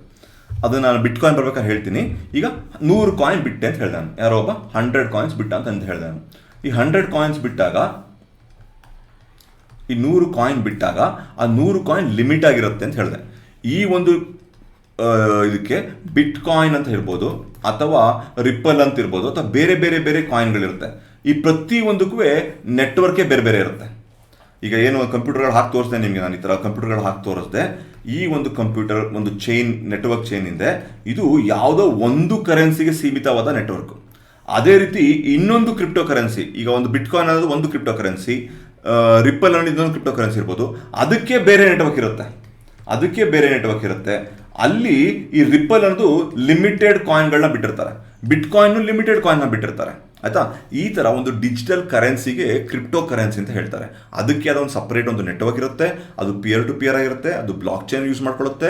ಆ ಒಂದು ನೆಟ್ವರ್ಕಲ್ಲಿ ಲಿಮಿಟೆಡ್ ಕಾಯಿನ್ ಇರುತ್ತೆ, ಆ ಲಿಮಿಟೆಡ್ ಕಾಯಿನ್ ಹಿಡ್ಕೊಂಡು ವಹಿವಾಟು ಮಾಡ್ತಿರ್ತಾರೆ. ಇದಕ್ಕೆ ಕ್ರಿಪ್ಟೋ ಕರೆನ್ಸಿ ಅಂತ ಹೇಳ್ತಾರೆ. ಇದು ನಂಬರ್ ಮಾತ್ರ. ಇದಕ್ಕೆ ಯಾರಾದ್ರು ಪ್ರಾಮಿಸ್ ಇದೆಯಾ? ಯಾರ ಪ್ರಾಮಿಸು ಇಲ್ಲ. ಇದು ಆ ನೆಟ್ವರ್ಕ್ ಅಲ್ಲಿ ಎಲ್ಲ ಕಡೆ ಇದು ರೆಪ್ಲಿಕೇಟ್ ಆಗಿರೋದ್ರಿಂದ ಅದಕ್ಕೆ ಅದೇ ಒಂದು ಧೈರ್ಯ ನಮಗೆ. ಯಾಕಂದ್ರೆ ಯಾರೋ ಒಬ್ಬ ಅದನ್ನ ಮ್ಯಾನಿಪುಲೇಟ್ ಮಾಡಕ್ ಆಗೋದಿಲ್ಲ, ಯಾರೋ ಒಬ್ಬ ಅದನ್ನ ಚೇಂಜ್ ಮಾಡಕ್ ಆಗೋದಿಲ್ಲ ಅನ್ನೋದೇ ಒಂದು ಧೈರ್ಯ. ಈಗ ನೆಕ್ಸ್ಟ್ ಕ್ರಿಪ್ಟೋ ಕರೆನ್ಸಿ ಅಂತ ಹೇಳಿದೆ. ನೆಕ್ಸ್ಟು ಮೈನಿಂಗ್ ಅಂತ ಹೇಳ್ತಾರೆ. ಏನು ಮೈನಿಂಗ್ ಅಂದರೆ, ಈಗ ನಾನು ನಿಮ್ಗೆ ತೋರಿಸಿದೆ, ಇಲ್ಲಿ ನಾನು ಕಂಪ್ಯೂಟರ್ಗಳು ತೋರಿಸಿದೆ ನಿಮಗೆ ಅಲ್ವಾ. ಎಷ್ಟೊಂದು ಕಂಪ್ಯೂಟರ್ಗಳು, ಇಲ್ಲೊಂದು ಕಂಪ್ಯೂಟರ್ ಅಂತ ಹೇಳ್ಕೊಂಬಂದೆ. ಈ ಕಂಪ್ಯೂಟರ್ಗಳು ಯಾರೋ ಒಬ್ಬ ವ್ಯಕ್ತಿ ಅಥವಾ ಸಂಸ್ಥೆ ಹೊಂದಿರಬಹುದು, ಯಾವುದೋ ಒಬ್ಬ ಇಂಡಿವಿಜುವಲ್ ವ್ಯಕ್ತಿ ಅಥವಾ ಸಂಸ್ಥೆ ಹೊಂದಿರಬಹುದು. ಅವನು ಆ ಕಂಪ್ಯೂಟರ್ನ ಮೇಂಟೈನ್ ಮಾಡೋಕ್ಕೋಸ್ಕರ ಸ್ವಲ್ಪ ಪರ್ಸೆಂಟೇಜ್, ಈ ಒಂದು ವಹಿವಾಟಿನ ಚಾರ್ಜ್ಗಳಲ್ಲಿ ಸ್ವಲ್ಪ ಪರ್ಸೆಂಟೇಜು ಅವನಿಗೆ ದುಡ್ಡು ಹೋಗ್ತಾ ಇರುತ್ತೆ. ಯಾವುದೋ ಒಂದು ಸಂಸ್ಥೆ ಅಥವಾ ಒಬ್ಬ ಇಂಡಿವಿಜುವಲ್ ವ್ಯಕ್ತಿ, ಈಗ ಅಮೆರಿಕಲ್ಲಿ ಒಬ್ಬ ಇರ್ತಾನೆ, ಇಂಡಿಯಾಲ್ ಒಬ್ಬ ಇರ್ತಾನೆ, ಆಸ್ಟ್ರೇಲಿಯಾ ಒಬ್ಬ ಇರ್ತಾನೆ ಅಂತ ಹೇಳಿದೆ. ಆ ಒಂದು ಸಂಸ್ಥೆ ಅಥವಾ ಒಬ್ಬ ವ್ಯಕ್ತಿ ಅಲ್ಲಿ ಆ ಕಂಪ್ಯೂಟರ್ನ ಮೇಂಟೈನ್ ಮಾಡೋಕ್ಕೋಸ್ಕರ ಅವನಿಗೆ ಕೆಲವು ಪರ್ಸೆಂಟೇಜ್ ಆಫ್ ದುಡ್ಡು ಹೋಗುತ್ತೆ. ಅದಕ್ಕೆ ಮೈನಿಂಗ್ ಅಂತಾನೆ ಹೇಳ್ತಾರೆ. ಬಿಟ್ ಕಾಯಿನ್ ಮೈನಿಂಗ್ ಅಂತ ಹೇಳ್ತಾರೆ. ಮೈನಿಂಗ್ ಅಂದರೆ ಆ ಒಂದು ಲೆಡ್ಜರ್ನ ಮೇಂಟೈನ್ ಮಾಡೋಕ್ಕೆ ಮೈನಿಂಗ್ ಅಂತ ಹೇಳ್ತಾರೆ. ಓಕೆನಾ. ಸೊ ಇದು ದೊಡ್ಡ ಒಂದು ಕಂಪ್ಯೂಟರ್ ಅಂದರೆ ಮಾಮೂಲಿ ಡೆಸ್ಕ್ಟಾಪ್ ಕಂಪ್ಯೂಟರ್, ಅದು ಸೂಪರ್ ಕಂಪ್ಯೂಟರ್ ಆಗಿರುತ್ತೆ. ಯಾಕಂದರೆ ಅಷ್ಟೊಂದು ವಹಿವಾಟಾಗ್ತಾ ಇರುತ್ತೆ ಅಲ್ಲಿ, ಅಷ್ಟೊಂದು ವಹಿವಾಟಾಗ್ತಿರೋದ್ರಿಂದ ಸೂಪರ್ ಕಂಪ್ಯೂಟರ್ಗಳು, ಕೋಟ್ಯಾಂತರ ರೂಪಾಯಿ ಬೆಲೆ ಬಾಳುವಂಥ ಕಂಪ್ಯೂಟರ್ ಇಟ್ಟಿರ್ತಾರೆ. ಆ ಒಂದು ಕಂಪ್ಯೂಟರ್ಗೆ ಮೈನಿಂಗ್ ಸೆಂಟರ್ ಅಂತಾನು ಹೇಳ್ತಾರೆ ಅಥವಾ ಮೈನಿಂಗ್ ಅಂತಾನು ಹೇಳ್ತಾರೆ. ಓಕೆನಾ. ಸೊ ಅಥವಾ ಆ ಒಂದು ಸಂಸ್ಥೆ ಹೊಂದಿರೋನಿಗೆ ಮೈನರ್ ಅಂತಾನು ಹೇಳ್ತಾರೆ. ಓಕೆನಾ. ಸೊ ಇದು ಒಂದು ಕ್ರಿಪ್ಟೋ ಕರೆನ್ಸಿ ವಿಷಯ. ಇಲ್ಲಿ ಕ್ರಿಪ್ಟೋಗ್ರಫಿ ಅಂತಾನು ಹೇಳ್ತಾರೆ. ಈ ಕ್ರಿಪ್ಟೋಗ್ರಫಿ ಅಂತ ಹೇಳಿದ್ರೆ, ಇನ್ನು ಹೇಳಿದೆ ಮಹೇಶ್ ಹತ್ರ 50 ಕಾಯಿನ್ನು, ಸುರೇಶ್ ಹತ್ರ 50 ಕಾಯಿನ್ ಅಂತ ಹೇಳಿದೆ. ಇಲ್ಲಿ ನಿಮ್ಮ ಹೆಸರುಗಳು ಲೆಡ್ಜರಲ್ಲಿ ಮಹೇಶ ಸುರೇಶ ಅಂತಿರಲ್ಲ. ಅವನಿಗೆ ಒಂದು ಕಳ್ಳ ಹೆಸರು ಇರುತ್ತೆ. ಕಳ್ಳ ಹೆಸರು ಅಂತ ಹೇಳಬಾರ್ದು, ಇನ್ನೊಂದು ಹೆಸರು ಇರುತ್ತೆ. ಅಂದರೆ XYZ 1 2 3 4 5 5 6 7 8 ಅಂತ ಅದು ನನ್ನ ಹೆಸರಾಗಿರ್ಬೋದು. ಬ್ಲಾಕ್ ಚೈನ್ ಒಂದು ನೆಟ್ವರ್ಕಲ್ಲಿ, ಆ ಪಿಯರ್ ಟು ಪಿಯರ್ ನೆಟ್ವರ್ಕಲ್ಲಿ ನನ್ನ ಹೆಸರು Z4 5 6 7 8 ಅಂತ ಕೋಡ್ ವರ್ಡ್ ಆಗಿರುತ್ತೆ. ಅದಕ್ಕೆ ಕ್ರಿಪ್ಟೋಗ್ರಫಿ, ಕ್ರಿಪ್ಟೋ ನೇಮ್ ಅಂತಾನು ಹೇಳ್ತಾರೆ. ಸೊ ಇದರಲ್ಲಿ ಪ್ರೈವಸಿ ಕೂಡ ಬರುತ್ತೆ. ನನ್ನ ಹತ್ರ ಎಷ್ಟು ದುಡ್ಡಿದೆ, ಪ್ರಿಯರಾಮ್ ಹತ್ರ ಎಷ್ಟು ದುಡ್ಡಿದೆ ಅಂತ ನೀವು ಬ್ಲಾಕ್ ಚೈನ್ ಹೋಗಿ ಕಂಡಿಡಕ್ಕೆ ಆಗೋದಿಲ್ಲ. ಅದೇ ನೀವು ಇನ್ಕಮ್ ಟ್ಯಾಕ್ಸ್ ಹೋಗ್ಬಿಟ್ಟು ಸ್ವಲ್ಪ ಲಂಚ ಕೊಟ್ಟು ಪ್ರಿಯರಾಮ್ ಹತ್ರ ಎಷ್ಟು ದುಡ್ಡು ಅಂತ ನೀವು ಕಂಡುಕೋಬೇಕಿರೆ. ಆದರೆ ಬ್ಲಾಕ್ ಚೈನಲ್ಲಿ ಯಾರು ದುಡ್ಡು ಅಂತ ಕಂಡಿಡಕ್ಕಾಗೋದಿಲ್ಲ. ಅದೊಂದು ಪ್ರೈವಸಿ ಕೂಡ, ವಹಿವಾಟು ಕೂಡ ಈಸಿ. ಸೊ ಸೇಫ್ಟಿ ಕೂಡ ಇದೆ. ಯಾಕಂದರೆ ಯಾವೊಬ್ಬ ಸೆಂಟ್ರಲೈಸ್ ಒಬ್ಬ ಬಂದ್ಬಿಟ್ಟು ಅದನ್ನ ವ್ಯಾಲ್ಯೂನ ಡಿವ್ಯಾಲ್ಯೂಟ್ ಮಾಡ್ತಾ ಇರಲ್ಲ. ಸೊ ಹಾಗಾಗಿ ಇಲ್ಲಿ ನಿಮಗೆ ಒಂದು ಪ್ರೈವಸಿ ಕೂಡ ಇರುತ್ತೆ. ಅದಕ್ಕೆ ಕ್ರಿಪ್ಟೋಗ್ರಫಿ ಅಂತಾನು ಹೇಳ್ತಾರೆ. ಓಕೆ. ಸೊ ನಿಮಗೆ ಈಗ ಮೈನಿಂಗ್ ಅಂದರೆ ಟೆಕ್ನಾಲಜಿ ಏನು, ಕ್ರಿಪ್ಟೋ ಕರೆನ್ಸಿಯ ಒಂದು ಟೆಕ್ನಾಲಜಿ ಕಂಪ್ಲೀಟ್ ಆಗಿ ನೀವು ಅರ್ಥ ಮಾಡ್ಕೊಂಡ್ರೆ ಸಿಂಪಲ್ ಅಲ್ವಾ, very simple. Peer to peer ಅಂದರೆ ಏನಿಲ್ಲ, ಕಂಪ್ಯೂಟರ್ಗಳು ಕನೆಕ್ಟ್ ಆಗಿರುತ್ತೆ. ಆ ಕಂಪ್ಯೂಟರ್ಗಳು ಕನೆಕ್ಟ್ ಆಗಿರೋದು ಒಂದು ಬಿಟ್ ಕಾಯಿನ್ಗೆ ಒಂದು ಕಂಪ್ಯೂಟರ್ ಒಂದು ನೆಟ್ವರ್ಕ್ ಇರುತ್ತೆ, ಬಿಟ್ ಕಾಯಿನ್ ಒಂದು ಕಂಪ್ಯೂಟರ್ ಇರುತ್ತೆ. ಅದು ವಿಕೇಂದ್ರೀಕೃತವಾಗಿರುತ್ತೆ, ಸೆಂಟ್ರಲೈಸ್ಡ್ ಆಗಿರಲ್ಲ. ಬ್ಲಾಕ್ ಚೈನ್ ಟೆಕ್ನಾಲಜಿಯನ್ನು ಯೂಸ್ ಮಾಡಿರ್ತಾರೆ. ಬ್ಲಾಕ್ ಚೈನ್ ಅಂದರೆ ಒಂದು ಎಂಟ್ರಿಗಳೆಲ್ಲ ಟ್ರಾನ್ಸಾಕ್ಷನ್ ಬಂದು ಲೆಡ್ಜರ್ ಕೂಡ್ತಾ ಇರುತ್ತೆ. ಲೆಡ್ಜರ್ ಮುಗಿದ ತಕ್ಷಣ ಇನ್ನೊಂದು ಬ್ಲಾಕ್ ಬರುತ್ತೆ, ಆ ಲೆಡ್ಜರ್ ಮುಗಿದ ತಕ್ಷಣ ಇನ್ನೊಂದು ಬ್ಲಾಕ್ ಬರುತ್ತೆ. ಅದಕ್ಕೆಲ್ಲ ಒಂದಕ್ಕೊಂದು ಕನೆಕ್ಟ್ ಆಗಿರುತ್ತೆ. ಅದಕ್ಕೆ ಬ್ಲಾಕ್ ಚೈನ್ ಅಂತ ಹೇಳ್ತಾರೆ. ಈ ಒಂದು ಬ್ಲಾಕ್ ಚೈನ್ ಪ್ರತಿಯೊಂದು ಕಂಪ್ಯೂಟರ್ ಅದು ಇದಾಗಿರುತ್ತೆ, ಲೆಡ್ಜರ್ ಆಗುತ್ತೆ. ಕ್ರಿಪ್ಟೋ ಕರೆನ್ಸಿ ಅಂದ್ರೆ ಏನು, ಈ ಒಂದು ನೆಟ್ವರ್ಕ್, ಈ ಬಿಟ್ ಕಾಯಿನ್ ಅವರೇ ಒಂದು ನೆಟ್ವರ್ಕ್ ಕ್ರಿಯೇಟ್ ಮಾಡಿರ್ತಾರೆ. ಆ ನೆಟ್ವರ್ಕ್ ಅಲ್ಲಿ ಯೂಸ್ ಮಾಡುವ ಈಗ ಫಾರ್ ಎಕ್ಸಾಂಪಲ್ ಇನ್ನೊಂದು ಹೇಳ್ಬಿಡ್ತೀನಿ. ಈಗ ಫಾರ್ ಎಕ್ಸಾಂಪಲ್ 10 ಕಂಪ್ಯೂಟರ್ ಇರುತ್ತೆ, ಬಿಟ್ ಕಾಯಿನ್ 10 ಕಂಪ್ಯೂಟರ್ ಇರುತ್ತೆ. ಈಗ ನೀವೊಬ್ರು ಮೈನರ್ ಆಗಬೇಕು ಅಂತ ತಿಳ್ಕೊಳ್ಳಿ, ನೀವು ಒಂದು ಅಡಿಷನಲ್ ಕಂಪ್ಯೂಟರ್ ತೊಗೊಂಡು ಸೆಂಟರ್ ತೊಗೊಂಡು ನೀವು ಇದು ಕನೆಕ್ಟ್ ಮಾಡ್ಕೋಬಹುದು, ಈ ಒಂದು ನೆಟ್ವರ್ಕ್ ಕನೆಕ್ಟ್ ಮಾಡ್ಕೋಬಹುದು. ಆ ಥರ ಕನೆಕ್ಟ್ ಮಾಡ್ಕೊಂಡೆ ಸೇಫ್ಟಿ ಎಷ್ಟು ಜಾಸ್ತಿ ಆಗುತ್ತೋ ಅಷ್ಟು ಸೇಫ್ಟಿ ಆಗುತ್ತೆ, ಅಷ್ಟು ಸ್ಮೂತ್ ಆಗುತ್ತೆ. ಸೊ ಹಾಗಾಗಿ ಇದಕ್ಕೆ ಬ್ಲಾಕ್ ಚೈನ್ ಅಂತ ಹೇಳ್ತಾರೆ. ಕ್ರಿಪ್ಟೋ ಕರೆನ್ಸಿ ಅಂದರೆ ಅರ್ಥ ಆಯ್ತು ನಿಮಗೀಗ. ಮೈನಿಂಗ್ ಅಂದ್ರೂ ಅರ್ಥ ಆಯ್ತು. ಮೈನಿಂಗ್ ಅಂದರೆ ಈ ಒಂದು ಕಂಪ್ಯೂಟರ್ ಸೆಂಟರ್ನ ಓನ್ ಮಾಡಿರೋರು ಮೈನಿಂಗ್ ಅಂತ ಹೇಳ್ತಾರೆ. ಇದಕ್ಕೆ ಮೈನಿಂಗ್ ಅಂತ ಹೇಳೋದು. ಈಗ ಕ್ರಿಪ್ಟೋ ಕರೆನ್ಸಿ ಅಂತ ಅರ್ಥ ಆಯಿತು. ಆ ಕ್ರಿಪ್ಟೋ ಕರೆನ್ಸಿಲಿ ತುಂಬ ಫೇಮಸ್ ಆಗಿರೋದು ಬಿಟ್ ಕಾಯಿನ್ ಅಂತ ಹೇಳ್ತಾರೆ. ಆ ಬಿಟ್ ಕಾಯಿನ್ ಅಂದ್ರೆ ಏನು, ಅದನ್ನು ಸತೋಶಿ ನಾಕಾಮೋಟೋ ಅಂತ ಒಬ್ಬರು ಕಂಡಿಡ್ದ. ಅದು ವ್ಯಕ್ತಿನ ಅಥವಾ ಒಂದು ಸಂಸ್ಥೆನ ಇದುವರೆಗೂ ಯಾರಿಗೂ ಗೊತ್ತಿಲ್ಲ. ಓಕೆ. ಅದೊಬ್ಬ ವ್ಯಕ್ತಿನ ಅಥವಾ ಸಂಸ್ಥೆನ ಅಂತ ಇದುವರೆಗೂ ಯಾರು ಗೊತ್ತಿಲ್ಲ. ಊಹಾಪೋಹಗಳು ಮಾಡಿದ್ದಾರೆ, ಅವನೇ ಇರ್ಬೋದು, ಇವನೇ ಇರ್ಬೋದು, ಈ ಸಂಸ್ಥೆ ಇರ್ಬೋದು ಅಂತ. ಬಟ್ ಇದುವರೆಗೂ ಕನ್ಫರ್ಮೇಷನ್ ಯಾರಿಗೂ ಗೊತ್ತಿಲ್ಲ. ಟೋಟಲ್ ಬಿಟ್ ಕಾಯಿನ್ ಇರೋದು 21 ಮಿಲಿಯನ್. 21 ಮಿಲಿಯನ್ ಅಂದರೆ 1 ಮಿಲಿಯನ್ ಅಂದರೆ 10 ಲಕ್ಷ. ಓಕೆನಾ. 21 ಮಿಲಿಯನ್ ಅಂದರೆ 2 ಕೋಟಿ 10 ಲಕ್ಷ. 2 ಕೋಟಿ 10 ಲಕ್ಷ ಬಿಟ್ ಕಾಯಿನ್ ಇಡೀ ಪ್ರಪಂಚದಲ್ಲಿದೆ. ಅದು 2 ಕೋಟಿ 11 ಲಕ್ಷ ಅನ್ನೋಕ್ಕಾಗಲ್ಲ, 2 ಕೋಟಿ 9 ಲಕ್ಷ ಅನ್ನೋಕ್ಕಾಗಲ್ಲ. 2 ಕೋಟಿ 10 ಲಕ್ಷನೇ ಸೀಮಿತ, ಅದಕ್ಕಿಂತ ಜಾಸ್ತಿನೂ ಆಗಲ್ಲ, ಕಮ್ಮಿನೂ ಆಗಲ್ಲ. ಸೊ ಈ 2 ಕೋಟಿ 10 ಲಕ್ಷ ರೂಪಾಯಿ ಏನು ಬಿಟ್ ಕಾಯಿನ್ ಇದೆ, ಈಗ ನಾನು ಅದನ್ನು ಕೊಂಡ್ಕೋಬೇಕೀಗ. ಅದನ್ನು ಪ್ರಿಯರಾಮ್ ಕೊಂಡ್ಕೋಬೇಕು ಅಂದರೆ ಈಗ ಜಾಸ್ತಿ ಜನಗಳು ಕೊಂಡ್ಕೋಬೇಕು ಅಂತ ಆಸೆ ಪಡ್ತಾರೆ. ಬಿಟ್ ಕಾಯಿನ್ ಲಿಮಿಟೆಡ್, ಇನ್ನು ತುಂಬ ಜಾಸ್ತಿ ಜನ ಕೊಂಡ್ಕೋಬೇಕು ಅಂತ ಆಸೆ ಮಾಡಿದಾಗ ಆ ಬಿಟ್ ಕಾಯಿನ್ನ ಬೆಲೆ ಜಾಸ್ತಿ ಆಗ್ತಾ ಹೋಗುತ್ತೆ. ಟ್ರೇಡಿಂಗ್ ಥರನೇ ಜಾಸ್ತಿ ಆಗ್ತಾ ಹೋಗುತ್ತೆ. ಈಗ ಬೇಡ ನನಗೆ ಬಿಟ್ಕಾಯಿನ್ ಮಾರ್ಬಿಡ್ತೀನಿ, ಬಿಟ್ಕಾಯಿನ್ ಪ್ರಯೋಜನ ಇಲ್ಲ ಅಂತ ಸೇಲ್ ಮಾಡೋಕ್ಕೆ ಶುರು ಮಾಡಿದ್ರೆ ಬಿಟ್ಕಾಯಿನ್ ಬೆಲೆ ಕಮ್ಮಿ ಆಗ್ತಾ ಹೋಗುತ್ತೆ. ಸೊ ಬಿಟ್ಕಾಯಿನ್ನ ಜಾಸ್ತಿನೂ ಹಾಕೋಕ್ಕಾಗಲ್ಲ, ಕಮ್ಮಿನೂ ಮಾಡೋಕ್ಕಾಗಲ್ಲ, ಲಿಮಿಟೆಡ್ ಆದ್ರಿಂದ ಅದರ ಬೆಲೆ ಪ್ಯೂರ್ ಆಗಿ ಡಿಮಾಂಡ್ ಆ್ಯಂಡ್ ಸಪ್ಲೈ ಏನಿದೆ ಅದ್ರ ಮೇಲೆ ಆಧಾರಿತವಾಗುತ್ತೆ. ಸ್ವಲ್ಪ ಅರ್ಥ ಮಾಡ್ಕೊಂಡ್ರೆ ಈಗ ಡಿಮಾಂಡ್ ಆ್ಯಂಡ್ ಸಪ್ಲೈಗೂ ಇದಕ್ಕೂ ನಮ್ಮ ಹಣ ಏನಿದೆ, ನಮ್ಮ ಈಗಿನ ಹಣ ಇದೆ, ಇದು ಡಿಮಾಂಡ್ ಆ್ಯಂಡ್ ಸಪ್ಲೈ ಮೇಲೆ ಆಧಾರಿತವಾಗಿಲ್ಲ. ಅದರ ಮೌಲ್ಯ ಡಿಮಾಂಡ್ ಆ್ಯಂಡ್ ಸಪ್ಲೈ ಮೇಲೆ ಆಧಾರಿತವಾಗಿಲ್ಲ. ಅದರ ಮೌಲ್ಯ ಬೇರೆ ಬೇರೆ RBI ಒಂದು ತಲೆ, ಪೊಲಿಟಿಕ್ಸ್ ಒಂದು ತಲೆ, ಅವನ ತಲೆ, ಇವನ್ ತಲೆ ಮೇಲೆಲ್ಲ ಡಿಪೆಂಡ್ ಆಗಿರುತ್ತೆ. ಜೊತೆಗೆ ಡಿಮಾಂಡ್ ಆ್ಯಂಡ್ ಸಪ್ಲೈನೂ ಇರುತ್ತೆ. ಸೊ ಹಾಗಾಗಿ ಅನ್ಕಂಟ್ರೋಲ್ಡ್ ಆಗಿರುತ್ತೆ. ಮತ್ತು ಒಬ್ಬ ಕೂತ್ಕೊಂಡು ಅದರ ವ್ಯಾಲ್ಯೂ ಕಂಟ್ರೋಲ್ ಮಾಡ್ತಾ ಇರ್ತಾನೆ. ಇಂಟರ್ನ್ಯಾಷನಲ್ ಟ್ರಾನ್ಸಾಕ್ಷನ್ ಮಾಡೋಕ್ಕಾಗ್ತಿರಲ್ಲ, ಗ್ಲೋಬಲಲ್ಲಿ ತುಂಬ ಟ್ಯಾಕ್ಸ್ ಕಟ್ಟಬೇಕು, ಮತ್ತು ಮ್ಯಾನಿಪುಲೇಷನ್ ಕರೆನ್ಸಿ ಮ್ಯಾನಿಪುಲೇಷನ್ ಮಾಡ್ತಿರ್ತಾರೆ. ಹಲವಾರು ಪ್ರಾಬ್ಲಮ್ಗಳಿದೆ. ಇದೆಲ್ಲ ಪ್ರಾಬ್ಲಮ್ಗಳನ್ನ ಸಾಲ್ವ್ ಮಾಡಲಿಕ್ಕೆ ಲಿಮಿಟೆಡ್ ವಸ್ತು, ಅದರಿಂದ ಗೋಲ್ಡ್ ಥರ, ಜೆಮ್ ಥರ, ಪೇಟೆಂಟ್ ಥರ, ರಿಯಲ್ ಎಸ್ಟೇಟ್ ಥರ ಇದು ಲಿಮಿಟೆಡ್ ಆದ್ದರಿಂದ ಇದರ ಒಂದು ಡಿಮಾಂಡ್ ಆ್ಯಂಡ್ ಸಪ್ಲೈ ಬೇಸಿಸ್ ಮೇಲೆ ಮಾತ್ರ ಆರ್ಗ್ಯಾನಿಕ್ ಆಗಿ ಗ್ರೋ ಆಗುತ್ತೆ ಇದು ಅನ್ನೋಕ್ಕೋಸ್ಕರ ಇದು ಮಾಡ್ತಾರೆ. ಏನು ನಂಬಿಕೆ ಅಷ್ಟೇನೆ. ಇದೆಲ್ಲ ಪರ್ಸೀವ್ಡ್ ವ್ಯಾಲ್ಯೂ. ಇದೊಂದು ಕಾಯಿನ್ ಇದೆಯಾ? ಖಂಡಿತ ಎಲ್ಲೂ ಇಲ್ಲ. ನಿಮಗೆ ಫಿಸಿಕಲ್ ಕಾಯಿನ್ ಎಲ್ಲೂ ಸಿಗಲ್ಲ. ಇದೊಂದು ನಂಬಿಕೆ ಮಾತ್ರ. ಅಂದರೆ ನಾವೆಲ್ಲರೂ ಸೇರಿಕೊಂಡು ಇದನ್ನು ನಾವು ಬೆಳೆಸೋಣ ಅನ್ನೋಕ್ಕೋಸ್ಕರ ಬೆಳೆಸಿರುವಂಥ ವಿಷಯ.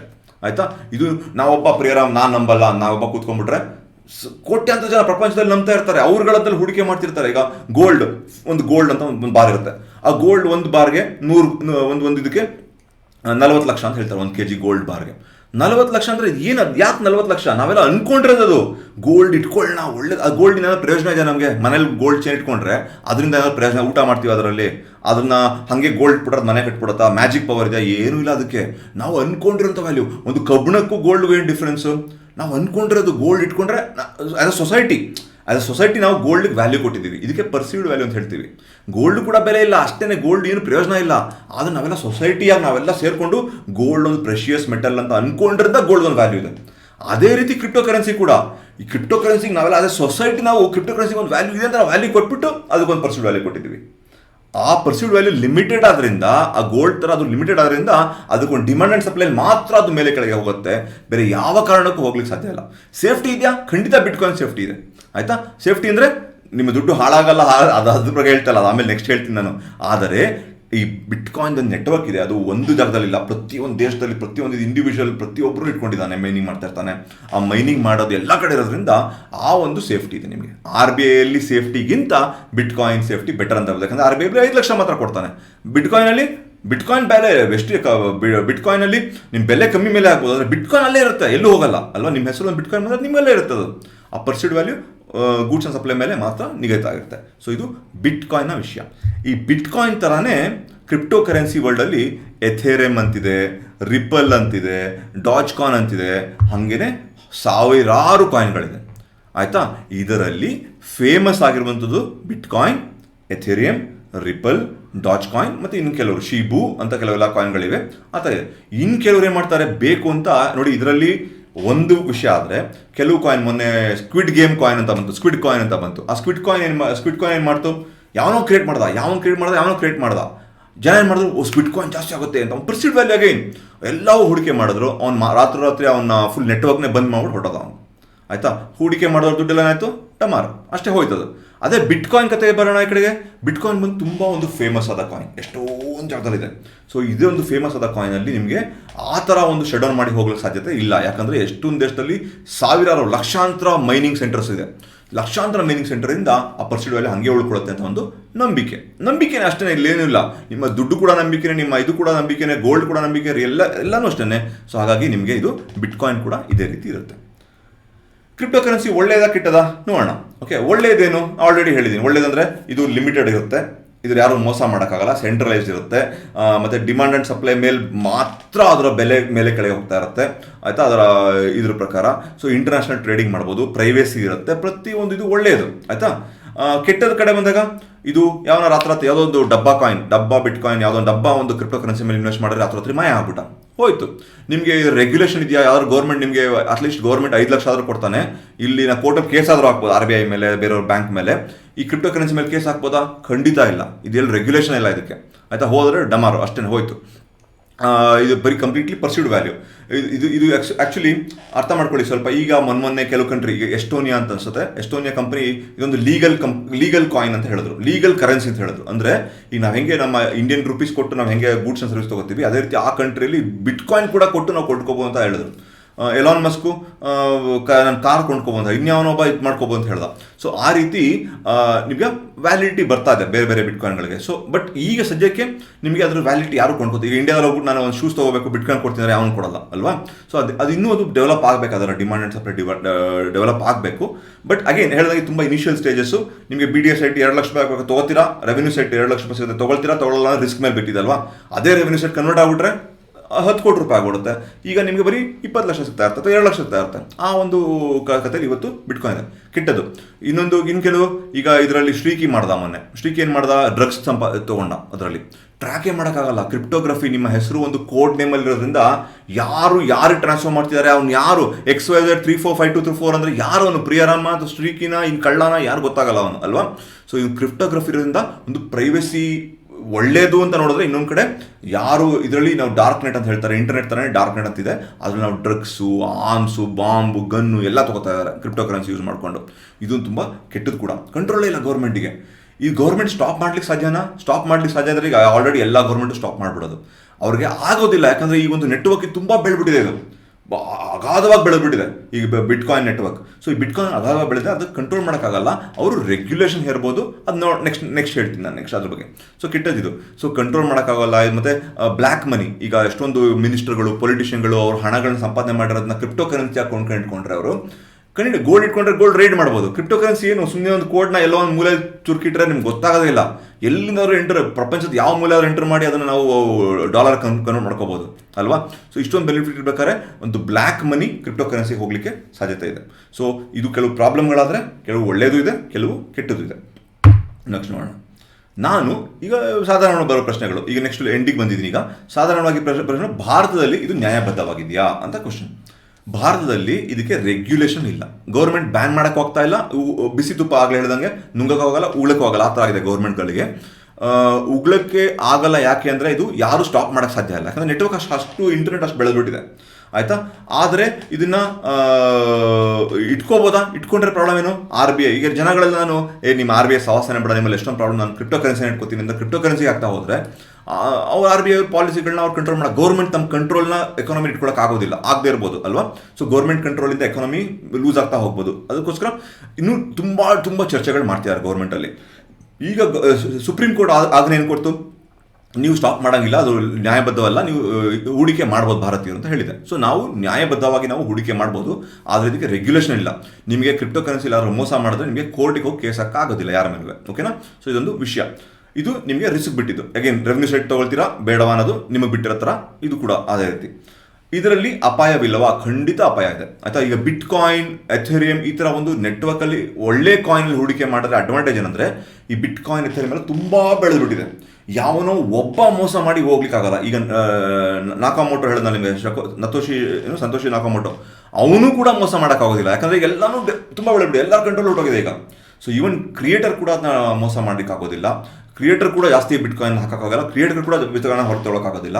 ಸೊ ಈ ಥರ ದೊಡ್ಡ ಬೆಳೆದೋಗಿರೋ ಒಂದು ಬಿಟ್ಕಾಯಿನಲ್ಲಿ ನಿಮಗೆ ನಿಮ್ಮ ಭಾರತ ದೇಶ ಬೇಕಿದ್ರೆ ಭಾರತೀಯರು ಇದರಲ್ಲಿ ಹೂಡಿಕೆ ಮಾಡಬಾರದು, ಇದು ಇಲ್ಲೀಗಲ್ ಅಂತ ಹೇಳ್ಬೋದು.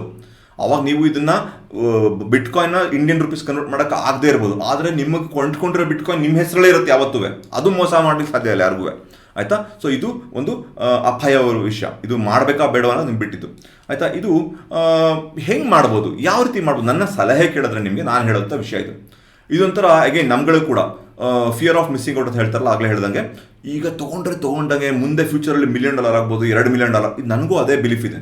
ಕ್ರಿಪ್ಟೋ ಕರೆನ್ಸಿ ಎಸ್ಪೆಷಲಿ ಬಿಟ್ ಕಾಯಿನ್ ಅನ್ನೋದು $ಮಿಲಿಯನ್ಸ್ ಏರ್ತಾ ಹೋಗುತ್ತೆ. ಇದು ಖಂಡಿತ ಜಾಸ್ತಿ ಆಗ್ತಾ ಹೋಗುತ್ತೆ. ರೆಗ್ಯುಲೇಷನಲ್ಲಿ ನಮ್ಮ ಪ್ರಾಬ್ಲಮ್ ಆಗ್ಬೋದು, ಅಂದರೆ ನಮ್ಮ ದೇಶದ ರೂಲ್ಸ್ ಹಾಕಿ ಪ್ರಾಬ್ಲಮ್ ಮಾಡ್ಬೋದು. ಆದರೆ ಬಿಟ್ ಕಾಯಿನ್ನ ಬೆಲೆ ಜಾಸ್ತಿ ಆಗುತ್ತೆ ಅಂತ ನನಗೂ ಅನಿಸುತ್ತೆ, ನನ್ನ ಅನಿಸಿಕೆ ಕೂಡ. ಸೊ ನೀವು ಯಾವ ರೀತಿ ಹೂಡಿಕೆ ಮಾಡ್ಬೋದು? ಪ್ರತಿ ತಿಂಗಳು ಅಥವಾ ಯಾವಾಗಾದ್ರೂ ನಿಮಗೆ ಈ ಒಂದು ದುಡ್ಡನ್ನ ಕಳ್ಕೊಂಡ್ರೂ ಪರವಾಗಿಲ್ಲ ಅನ್ನುವಂಥ ಒಂದು ಮೊತ್ತ ನಿಮಗೇನಾದರೂ ಇದ್ದರೆ, ಈಗ ತಿಂಗಳಿಗೆ $2,000 ಅಥವಾ $5,000 ಅಥವಾ $10,000 ನಿಮ್ಮ ಶಕ್ತಿ ಅನುಗುಣವಾಗಿ, ಆ ಒಂದು ಶಕ್ತಿ ಅನುಗುಣವಾಗಿ ನಿಮಗೆ ಆ ದುಡ್ಡನ್ನು ಕಳ್ಕೊಂಡ್ರೂ ಪರವಾಗಿಲ್ಲ ಅನ್ನುವಂಥ ಒಂದು ದುಡ್ಡೇನಾದರೂ ಇದ್ದರೆ ಆ ದುಡ್ಡನ್ನು ನೀವು ಇಲ್ಲಿ ಹೂಡಿಕೆ ಮಾಡ್ಬೋದು. ರಿಸ್ಕ್ ಮನಿ ಅಂತ ಹೇಳ್ಬೋದು. ಈ ಒಂದು ರಿಸ್ಕ್ ಮನಿ ಯಾಕೆ ಅಂದರೆ ಅದು ಯಾವತ್ತೂ ಅಷ್ಟೇ ರಿಸ್ಕ್ ಜಾಸ್ತಿ ಇದ್ದರೆ ರಿವಾರ್ಡ್ ಕೂಡ ಜಾಸ್ತಿ ಇರುತ್ತೆ, ರಿಸ್ಕ್ ಜಾಸ್ತಿ ಇದ್ದರೆ ಕಳ್ಕೊಳ್ಳೋ ಚಾನ್ಸಸ್ ಜಾಸ್ತಿ ಇರುತ್ತೆ ಅಂತ ಅರ್ಥ. ಸೊ ನಿಮಗೆ ಅಕಸ್ಮಾತ್ ಏನಾದ್ರೂ ಒಂದು ಸ್ವಲ್ಪ ದುಡ್ಡು ಈ ದುಡ್ಡನ್ನ ಕಳ್ಕೊಂಡ್ರೂ ಪರವಾಗಿಲ್ಲ ಅಂತ ಒಂದು ದುಡ್ಡಿದ್ದರೆ ಅಕಸ್ಮಾತ್ ನಿಮ್ಮ ಬಜೆಟಲ್ಲಿ, ಆವಾಗ ಬೇಕಿದ್ರೆ ಬಿಟ್ಕಾಯಿನ್ನ ಕೊಂಡ್ಕೋಬೋದು. ನಾನು ಬಿಟ್ಕಾಯಿನಲ್ಲಿ ಹೂಡಿಕೆ ಮಾಡ್ಲಿಕ್ಕೆ ಶುರು ಮಾಡಿದ್ದೀನಿ ನಾನು, ಆಯಿತಾ. ಸೊ ಈಗ ನಿಮ್ಗೆ ಆ ಥರ ಒಂದು ಇದ್ದರೆ ತೊಗೋಬೋದು. ಈ ಥರ ಒಂದು ಫೇಮಸ್ ಕಾಯಿನಲ್ಲಿ ಮಾಡಿದರೆ ನಿಮಗೆ ಸೇಫ್ಟಿ ಇರುತ್ತೆ. ನಾನ್ ಫೇಮಸ್ ಕಾಯಿನಲ್ಲಿ ನೀವು ದುಡ್ಡು ಮಾಡಿದ್ರೆ ಅದರಲ್ಲಿ ರಿಸ್ಕು ಹೈ ಇರುತ್ತೆ, ಇನ್ನೂ ಹೈ ಇರುತ್ತೆ, ಮೋಸ ಮಾಡೋ ಸಾಧ್ಯತೆ ಜಾಸ್ತಿ ಇರುತ್ತೆ. ಸೊ ಈ ರೀತಿ ಒಂದು ಇದರಲ್ಲಿ ನೀವು ಹೂಡಿಕೆ ಮಾಡ್ಬೋದು. ಟೆಕ್ನಿಕಲ್ ವಿಶ್ಲೇಷಣೆ ಕೆಲಸ ಮಾಡುತ್ತಾ ಸೂಪರ್ ವರ್ಕ್ ಮಾಡುತ್ತೆ. ನನ್ನ ಅಡಾಪ್ಟಿವ್ ಟ್ರೇಡರ್ ಟೆಕ್ನಿಕ್ಗಳು ಏನೇ ಇದ್ರು, ಬಿಟ್ಕಾಯಿನ್ ಮತ್ತು ಅಥವಾ ಇಥೇರಿಯಂ ಮತ್ತು ಒಳ್ಳೊಳ್ಳೆ ಫೇಮಸ್ ಕಾಯಿನ್ಗಳು, ಈಗ ಕೆಲವು ಕಾಯಿನ್ಗಳು ಡೇಟಾ ಇರಲ್ಲ, ಸೊ ಹಾಗಾಗಿ ಅದಕ್ಕೆ ನಿಮಗೆ ಇದಿರಲ್ಲ. ಸೊ ಒಳ್ಳೊಳ್ಳೆ ಟೆಕ್ನಿಕಲ್ ವಿಶ್ಲೇಷಣೆ, ನಮ್ಮ ಒಳ್ಳೊಳ್ಳೆ ಬಿಟ್ಕಾಯಿನ್ ಈ ಥರ ಒಂದು ಒಳ್ಳೊಳ್ಳೆ ಕಾಯಿನ್ಗಳಲ್ಲಿ ನಿಮಗೆ ಟೆಕ್ನಿಕಲ್ ವಿಶ್ಲೇಷಣೆ ತುಂಬ ಚೆನ್ನಾಗಿ ವರ್ಕ್ ಆಗುತ್ತೆ. ಓಕೆನಾ, ಅದನ್ನು ನೀವು ಖಂಡಿತ ವರ್ಕ್ ಮಾಡ್ಬೋದು, ಆಯಿತಾ. ಸೊ ಇದರಲ್ಲಿ ಅರ್ಥ ಮಾಡ್ಕೊಳ್ಳಿ ಸ್ವಲ್ಪ. ಇದರಲ್ಲಿ ಒಂದು ಲಾಸ್ಟ್ ಇಯರ್ ನಮ್ಮ ಟೆಸ್ಲಾ ಒಂದಿದ್ದಾನಲ್ಲ, ಅವನ ಹೆಸರು ಒಂದು ಇಲಾನ್ ಮಸ್ಕ್ ಏನು ಮಾಡ್ದ ಅಂದರೆ, ಟೆಸ್ಲಾ ಕಾರ್ ಕೊಂಡ್ಕೊಳ್ಳಿಕ್ಕೆ ನಾನು ಬಿಟ್ಕಾಯಿನ್ನ ಆಕ್ಸೆಪ್ಟ್ ಮಾಡ್ತೀನಿ, ಇದು ಮಾಡ್ತೀನಿ ಅಂತ ಹೇಳ್ದ. $10,000 ಇರೋ ಬಿಟ್ಕಾಯಿನ್ ಒಂದೇ ಸರಿ $66,000 ಆಗೋಯ್ತು, $66,000 ಆಗೋಯ್ತು. $10,000 ಇರೋ ಒಂದು ಬಿಟ್ಕಾಯಿನ್ಗೆ $66,000 ಆಗೋಯ್ತು. ಅವ್ನು ಇಲಾನ್ ಮಸ್ಕ್ ಹೇಳಿದ ತಕ್ಷಣ. ಆಗಿ ಒಂದು 6 ತಿಂಗಳಿಗೆ ನಾನು ಅದನ್ನು ಹೂಡಿಕೆ ಮಾಡೋದಿಲ್ಲ, ಯಾವ ಕಾರಣಕ್ಕೆ ಏನಕ್ಕಲ್ಲ ಅಂತ ಹೂಡಿಕೆ ಮಾಡೋದಿಲ್ಲ ಅಂತಾನು ಹೇಳ್ಬಿಟ್ಟ ಅವನು. ಅಂತ ಹೇಳಿದ ತಕ್ಷಣ ಡಮಕ್ಕಂತ ಮತ್ತೆ ಒಂದ್ಸರಿ $28,000 ಬೀಳ್ತು, ಆಯಿತಾ. ಆಮೇಲೆ ಮಾಡ್ದ ಮತ್ತೆ ಇದೆಲ್ಲ ಅವ್ನು ಮ್ಯಾನಿಪುಲೇಷನ್, ಅವ್ನ ಐಡಿಯಾಗಳು ಕಮ್ಮಿ ಕೊಂಡ್ಕೊಳ್ಳೋಕ್ಕೋಸ್ಕರ ಮಾಡಿರೋ ಕಥೆಗಳ ಒಂದೆಲ್ಲ. ಆಮೇಲೆ ಮಾಡ್ದ ಮತ್ತೆ ಆಕ್ಸೆಪ್ಟ್ ಮಾಡ್ತೀನಿ ಅಂತ ಹೇಳ್ದ, ಮತ್ತೆ $66,000 ಹೊರಟಾಯ್ತು. ಸೊ ಯಾರೋ ಒಬ್ಬ ಹೇಳಿದ ಮಾತ್ರಕ್ಕೆ ಇಷ್ಟೊಂದು ಏರುಪೇರು ಆಗ್ತಾ ಇದೆ. ಯಾಕೆ ಅಷ್ಟೊಂದು ಏರುಪೇರು ಆಗ್ತಾ ಇದೆ ಅಂದರೆ, ಅದರಲ್ಲಿ ತುಂಬ ಜನ ಇನ್ನೂ ಪಾರ್ಟಿಸಿಪೇಟ್ ಮಾಡ್ತಾ ಇಲ್ಲ.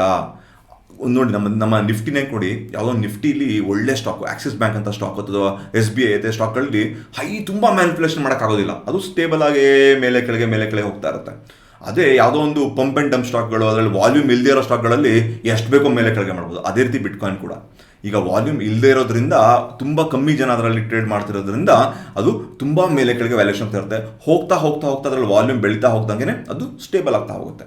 ಸೊ ನಮ್ಮ ಟೆಕ್ನಿಕಲ್ ವಿಶ್ಲೇಷಣೆಗಳು ಕೂಡ ಇದರಲ್ಲಿ ವರ್ಕ್ ಆಗುತ್ತೆ. ಇನ್ನೊಂದು ದೊಡ್ಡ ಒಂದು ತೊಂದರೆ ಏನಂದರೆ, ಇದರಲ್ಲಿ ಎನ್ವೈರ್ಮೆಂಟಲ್ ಹಜಾರ್ಡ್. ಒಂದೊಂದು ಸೂಪರ್ ಕಂಪ್ಯೂಟರ್ ಮೈನಿಂಗ್ ಅಂತ ಹೇಳಿದ್ನಲ್ಲ ನಿಮಗೆ, ಒಂದೊಂದು ಕಂಪ್ಯೂಟರ್ನ ಐಸ್ಲ್ಯಾಂಡಲ್ಲಿ ಇದು ಹಿಮಗಡ್ಡೆಗಳ ಒಳಗಡೆ ಮೈನಿಂಗ್ ಕಂಪ್ಯೂಟರ್ ಡೇಟಾ ಸೆಂಟರ್ಗಳು ಇಟ್ಟಿದ್ದಾರೆ. ಯಾಕಂದರೆ ಅಷ್ಟು ಹೀಟ್ ಜನರೇಟ್ ಮಾಡ್ತಾ ಇದೆ. ಅದು ಹೈ ಎನರ್ಜಿ ಬೇಕು. ಬಿಟ್ಕಾಯಿನ್ ಅಥವಾ ಬ್ಲಾಕ್ ಚೈನ್ ಟೆಕ್ನಾಲಜಿನ ಇಂಪ್ಲಿಮೆಂಟ್ ಮಾಡೋಕ್ಕೆ ಹೈ ಎನರ್ಜಿ, ತುಂಬ ಕರೆಂಟ್ ಉಪಯೋಗಿಸ್ತಾರೆ, ತುಂಬ ಎನರ್ಜಿ ಉಪಯೋಗಿಸ್ತಾರೆ. ಇದು ನಮ್ಮ ಪರಿಸರಕ್ಕೆ ತುಂಬ ಹಾನಿಕರವಾದ ವಿಷಯ, ತುಂಬ ತೊಂದರೆಗಳು ಹೇಳೋದು ಮರ್ತೋಯ್ತು, ಬಟ್ ಅದೊಂದು ವಿಷಯ. ಸೊ ಟೆಕ್ನಿಕಲ್ ವಿಶ್ಲೇಷಣೆ ವರ್ಕ್ ಆಗುತ್ತಾ? ಖಂಡಿತ ವರ್ಕ್ ಆಗುತ್ತೆ. ನಾವು ಆರಾಮಾಗಿ ನಮ್ಮ ಇಚಿಮೊಕು, ನಮ್ಮ ವೇವ್ ಅನಾಲಿಸಿಸ್, ನಮ್ಮ ಪ್ರೈಸ್ ಆಕ್ಷನ್ ಇದನ್ನು ನೋಡ್ಕೊಂಡು ಕೂಡ ನಾವು ಟ್ರೇಡ್ ಮಾಡ್ಬೋದು. ನಾನು 28,000 ತನಕ ಬೀಳುತ್ತೆ ಅಂತಾನು ಹೇಳಿದೆ ನನ್ನ ಫ್ರೆಂಡಿಗೆ, ನಾನು ಕೊಂಡ್ಕೊಳ್ಳಿಲ್ಲ. 28,000 ಮೇಲೆ ಹೋಗಿ ಒಂದು 49,000 ಬೀಟ್ ಮಾಡಿದ್ರೆ ಮತ್ತೆ 66,000 ಹೋಗುತ್ತೆ ಅಂತ ಹೇಳಿದೆ. ಎಲ್ಲ ಪರ್ಫೆಕ್ಟ್ ವರ್ಕ್ ಆಯಿತು. ಸೊ ಟೆಕ್ನಿಕಲ್ ವಿಶ್ಲೇಷಣೆ ವರ್ಕ್ ಆಗುತ್ತೆ. ಓಕೆ, ಕ್ರಿಪ್ಟೋ ಹೇಗೆ ಖರೀದಿಸುವುದು? Very easy. ಈಗ ಎಷ್ಟೊಂದು ನೀವು ಗೂಗಲ್ ಮಾಡಿ ಅವ್ರ ಹೆಸರುಗಳನ್ನ ಹೇಳಕ್ಕೆ ಹೋಗಲ್ಲ, ಹೆಸರು ಹೇಳಿದ್ರೆ ನಾನೀಗ ಅವ್ರದ್ದು ಪ್ರಚಾರ ಮಾಡ್ದಾಗುತ್ತೆ. ನಮ್ಮ ಎಷ್ಟೊಂದು ನಮ್ಮ ಭಾರತದಲ್ಲಿ ರಿಜಿಸ್ಟರ್ಡ್ ಕಂಪ್ನಿಗಳೇ ಎಷ್ಟೊಂದು ಇದನ್ನು ವಹಿವಾಟು ಮಾಡಕ್ಕೆ ಬಿಡ್ತಾ ಇದ್ದಾರೆ. ನಿಮ್ಮ ಅಕೌಂಟ್ನ ನೀವು ಅದಕ್ಕೆ ಇದು ಮಾಡಿಕೊಂಡು ಕ್ರಿಪ್ಟೋ ಕರೆನ್ಸಿ ಖರೀದಿಸ್ಬೋದು. ನೀವು ಕ್ರಿಪ್ಟೋ ಕರೆನ್ಸಿ ಈಗ ಒಂದು $1,000 ಕೊಟ್ಟರೆ $1,000ಗೆ 0.00012345 ಅಂತ ಎಷ್ಟೊಂದು ಬಿಟ್ಕಾಯಿನ್ ಹೋಗುತ್ತೆ ಅಂತ ಹೇಳ್ತೆ, ಅಷ್ಟು ಬಿಟ್ಕಾಯಿನ್ ನಿಮ್ಮ ಅಕೌಂಟ್ ಬಂದು ಕೂತ್ಕೊಳ್ಳುತ್ತೆ. ನೀವು ಪ್ರತಿ ತಿಂಗಳು SIP ಥರ ಮಾಡ್ಬೋದು, ಅಥವಾ ಒಂದೇ ಸರಿ ಲಂಸಮ್ ಹಾಕಿ ಕೂಡ ನೀವು ಮಾಡ್ಬೋದು. ಸೊ ಖರೀದಿಸಬಹುದು. ಇದು ರೆಗ್ಯುಲೇಷನ್ ಇನ್ನೂ ಅದಕ್ಕೆ ಪ್ರಾಪರಾಗಿ ಆಗಿಲ್ಲ. ದಯವಿಟ್ಟು ನಿಮ್ಮ ರಿಸ್ಕ್ನ ಅರಿತುಕೊಂಡು ನೀವು ಇನ್ವೆಸ್ಟ್ ಮಾಡಿ. ಸೊ ಕ್ರಿಪ್ಟೋ ಕರೆನ್ಸಿ ಅಂದರೆ ಏನು, ಅದು ನಿಜವಾಗ್ಲೂ ಉಪಯೋಗ ಇದೆಯಾ ಇಲ್ವಾ ಅಂತ ಇದೆಲ್ಲ ಕಂಪ್ಲೀಟಾಗಿ ತಿಳ್ಕೊಂಡು ಬರೀ ಬೈ ಸೆಲ್ ಮಾಡಿ ತೊಗೋಬೋದು ಬೇಡ ಅಂತ ಹೇಳ್ಬಿಟ್ರೆ ನಿಮ್ಗೆ ಅರ್ಥ ಆಗಲ್ಲ. ಅದಕ್ಕೋಸ್ಕರ ಕಂಪ್ಲೀಟ್ ವಿಷಯ ನಿಮಗೆ, ನಮ್ಮ ಹಣದ ವಿಷಯ, ನಮ್ಮ ಟೆಕ್ನಾಲಜಿ ವಿಷಯ, ಪ್ಲಸ್ ಬಿಟ್ಕಾಯಿನ್ಗಳ ವಿಷಯ ಎಲ್ಲನೂ ಹೇಳಬೇಕಿತ್ತು. ಅದಕ್ಕೋಸ್ಕರ ಇದೊಂದು ಲಾಂಗ್ ಒಂದು ಗ್ಯಾನ್ ಸೀರೀಸ್ ವಿಡಿಯೋ ಆಯಿತು. ನಿಮಗೆ ಇದರಿಂದ ನಿಮಗೆ ಅರ್ಥ ಆಗಿದೆ ಅಂತ ಅನ್ಕೋತೀನಿ. ಏನಕ್ಕೆ ಬಿಟ್ಕಾಯಿನ್ ಬಂತು, ಫಸ್ಟ್ ಆಫ್ ಆಲ್ ಏನಕ್ಕೆ ಕ್ರಿಪ್ಟೋ ಕರೆನ್ಸಿ ಬಂತು, ಅದು ಆ ಕ್ರಿಪ್ಟೋ ಕರೆನ್ಸಿ ಅಂದರೆ ಏನು, ಅದ್ರ ಹಿಂದಿರೋ ಟೆಕ್ನಾಲಜಿ ಏನು, ಆ ಕ್ರಿಪ್ಟೋ ಕರೆನ್ಸಿಗಳ ಬೇರೆ ಬೇರೆ ಬಗೆಗಳು ಯಾವುದು, ಬಿಟ್ಕಾಯಿನ್ಸ್ ಇದೆಲ್ಲ ಬೇರೆ ಬೇರೆ ಬಗೆಗಳು ಯಾವುದು, ಎಲ್ಲಿ ಹೂಡಿಕೆ ಮಾಡೋದು, ರಿಸ್ಕ್ ಏನು, ಪ್ರತಿಯೊಂದು ವಿಷಯ ಇದರಲ್ಲಿ ನಿಮಗೆ ಹೇಳ್ಕೊಳ್ಳಿಕ್ಕೆ ಪ್ರಯತ್ನ ಪಟ್ಟಿದ್ದೀನಿ. ಇದು ಆದಮೇಲೂ ನಿಮ್ಗೆ ಏನಾದರೂ ಡೌಟ್ ಇದ್ದರೆ ದಯವಿಟ್ಟು ಕಮೆಂಟ್ ಸೆಕ್ಷನಲ್ಲಿ ಹಾಕಿ ಅದಕ್ಕೊಂದು ಆನ್ಸರ್ ಮಾಡಲಿಕ್ಕೆ ನಾನು ಪ್ರಯತ್ನ ಪಡ್ತೀನಿ. ತಿಳ್ಕೊಳ್ಳಿ, ವೆರಿ ಇಂಪಾರ್ಟೆಂಟ್. ಇದೊಂದು ಫೈನಾನ್ಷಿಯಲ್ ಇಂಟೆಲಿಜೆನ್ಸ್ ವಿಷಯ. ಫಸ್ಟು ಹಣದುಬ್ಬರ ವಿಷಯ ಹೇಳಿದೆ, ಅದಾದಮೇಲೆ ನಾನು ನಿಮಗೆ ನಮ್ಮ ಎಕನಾಮಿಲಿರುವ ಪ್ರಾಬ್ಲಮ್ಗಳು ಹೇಳಿದೆ. ಯಾಕಂದರೆ ಒಂದು ಸೆಂಟ್ರಲ್ ಒಬ್ಬ ಕೂತ್ಕೊಂಡು ಪ್ರತಿಯೊಂದು ನಮ್ಮದೆಲ್ಲ ಕಂಟ್ರೋಲ್ ಮಾಡ್ತಾ ಇರ್ತಾನೆ. ಪ್ಲಸ್ ಬೇರೆ ಬೇರೆ ಕಂಟ್ರಿಗಳು ಅವ್ರು ಮ್ಯಾನ್ಪುಲೇಟ್ ಮಾಡಿ ನಮ್ಮದೆಲ್ಲ ಹಣಗಳು, ನಮ್ಮದು ಏನು ಹೂಡಿಕೆ, ನನ್ನ ದುಡ್ಡು ಏನಿದೆ, ನನ್ನ ಕಷ್ಟಪಟ್ಟ ದುಡ್ಡು ಏನಿದೆ ಅದರ ಮೌಲ್ಯವನ್ನು ಕಮ್ಮಿ ಮಾಡ್ತಾ ಇರ್ತಾರೆ. ಪ್ಲಸ್ ಅದಕ್ಕೆ ಇಂಟರ್ನ್ಯಾಷನಲ್ ಒಂದು ಮಾನ್ಯತೆ ಇಲ್ಲ, ನನ್ನ ದುಡ್ಡಿಗೆ ಇಂಟರ್ನ್ಯಾಷನಲ್ ಮಾನ್ಯತೆ ಇಲ್ಲ, ನಾನು ಇಂಟರ್ನ್ಯಾಷನಲ್ ಕೊಂಡ್ಕೊಳ್ಳೋಕ್ಕೂ ಆಗೋದಿಲ್ಲ, ಯಾಕೆ ತುಂಬ ಟ್ಯಾಕ್ಸ್ಗಳು ತುಂಬ ಇದೆಲ್ಲ ಕಟ್ಟಬೇಕಾಗಿರುತ್ತೆ. ಇದೆಲ್ಲ ಒಂದು ಪ್ರಾಬ್ಲಮ್ಗೋಸ್ಕರ ಒಂದು ಕ್ರಿಪ್ಟೋ ಕರೆನ್ಸಿ ಅಂತ ಕಂಡುಹಿಡಿದ್ರು. ಆ ಕ್ರಿಪ್ಟೋ ಕರೆನ್ಸಿಯವರು ಇಲೀಟ್ ಕ್ಲಾಸ್ ಅವರು ಇದನ್ನ ಒಂದು ಇನ್ವೆಸ್ಟ್ಮೆಂಟ್ ಒಂದು ವಿಷಯಕ್ಕೋಸ್ಕರ, ಯಾಕೆಂದ್ರೆ ಲಿಮಿಟೆಡ್ ಆಗಿರೋದ್ರಿಂದ ಇದರಲ್ಲಿ ಹೂಡಿಕೆ ಮಾಡ್ತಿರ್ತಾರೆ ಫ್ಯೂಚರ್ ಒಂದು ಜನರೇಷನ್ಸ್ಗೋಸ್ಕರ. ಪ್ಲಸ್ ಇದರಲ್ಲಿ ಬೆಳೆಯುವ ಒಂದು ಚಾನ್ಸಸ್ ಇದೆ ಅನ್ನೋಕ್ಕೋಸ್ಕರ ಈಗ ಆಲ್ರೆಡಿ ಮಾನ್ಯತೆಗಳು ಪಡಿತಾರೆ ಬೇರೆ ಬೇರೆ ಜಾಗಗಳಲ್ಲಿ. ಅದಾದಮೇಲೆ ನಾನು ಲೆಡ್ಜರ್ ಅಂದರೆ ಏನು, ಪಿಯರ್ ಟು ಪಿಯರ್ ಕನೆಕ್ಷನ್ ಅಂದರೆ ಏನು, ಅದು ಹೆಂಗೆ ಬ್ಲಾಕ್ ಚೈನ್ ಅಂದರೆ ಟೆಕ್ನಾಲಜಿ ಏನು, ಲಿಮಿಟೆಡ್ ನಂಬರ್ ಆಫ್ ಕಾಯಿನ್ಸ್ ಬಂದುಬಿಟ್ಟ ತಕ್ಷಣ ಅದರ ಡಿಮಾಂಡ್ ಆ್ಯಂಡ್ ಸಪ್ಲೈ ಹೆಂಗೆ ಆರ್ಗ್ಯಾನಿಕ್ ಆಗಿರುತ್ತೆ, ಹೆಂಗೆ ಅದ್ರ ಬೇರೆ ಯಾರು ಮ್ಯಾನಿಪುಲೇಷನ್ ಮಾಡೋಕ್ಕಾಗೋದಿಲ್ಲ ಅಂತ ಅದ್ರ ಸೇಫ್ಟಿ ಬಗ್ಗೆ ತೋರಿಸ್ದೆ ನಿಮಗೆ. ಅದಾದಮೇಲೆ ತೊಂದರೆಗಳು ಒಳ್ಳೇದೇನು ಅಂತ ತೋರಿಸ್ದೆ. ಅದಾದಮೇಲೆ ಬೇರೆ ಬೇರೆ ಕ್ರಿಪ್ಟೋ ಕರೆನ್ಸಿಗಳ ಬಗ್ಗೆ ಮಾತಾಡಿದ್ವಿ ನಾವು. ಸೊ ಹೆಂಗೆ ಒಳ್ಳೆ ಕರೆನ್ಸಿಲಿ ಇನ್ವೆಸ್ಟ್ ಮಾಡಬೇಕು, ಹೆಂಗೆ ಮಾಡಬಾರ್ದು ಅಂತ ಹೇಳಿದೆ. ಮತ್ತು ಒಂದು FAQ ಮಾಮೂಲಿ ಕ್ವಶನ್ಗಳು ನಿಮ್ದು ಏನಿದೆ ಅದನ್ನು ಕೂಡ ಆನ್ಸರ್ ಮಾಡಿದೆ. ಸೊ ಇವತ್ತು ವಿಡಿಯೋ ನಿಮ್ಗೆ ಇಷ್ಟ ಆಯಿತು ಅಂತ ಅನ್ಕೋತೀನಿ. ಆಯಿತಾ? ಕ್ವಶನ್ಸ್ ಇದೆ ದಯವಿಟ್ಟು ಕಮೆಂಟ್ ಸೆಕ್ಷನಲ್ಲಿ ಬರೀರಿ. ಮತ್ತೆ ನಾನು ನಿಮಗೆ ಸಿಗ್ತೀನಿ. ಅಲ್ಲಿ ತನಕ ಗುಡ್ ಬೈ.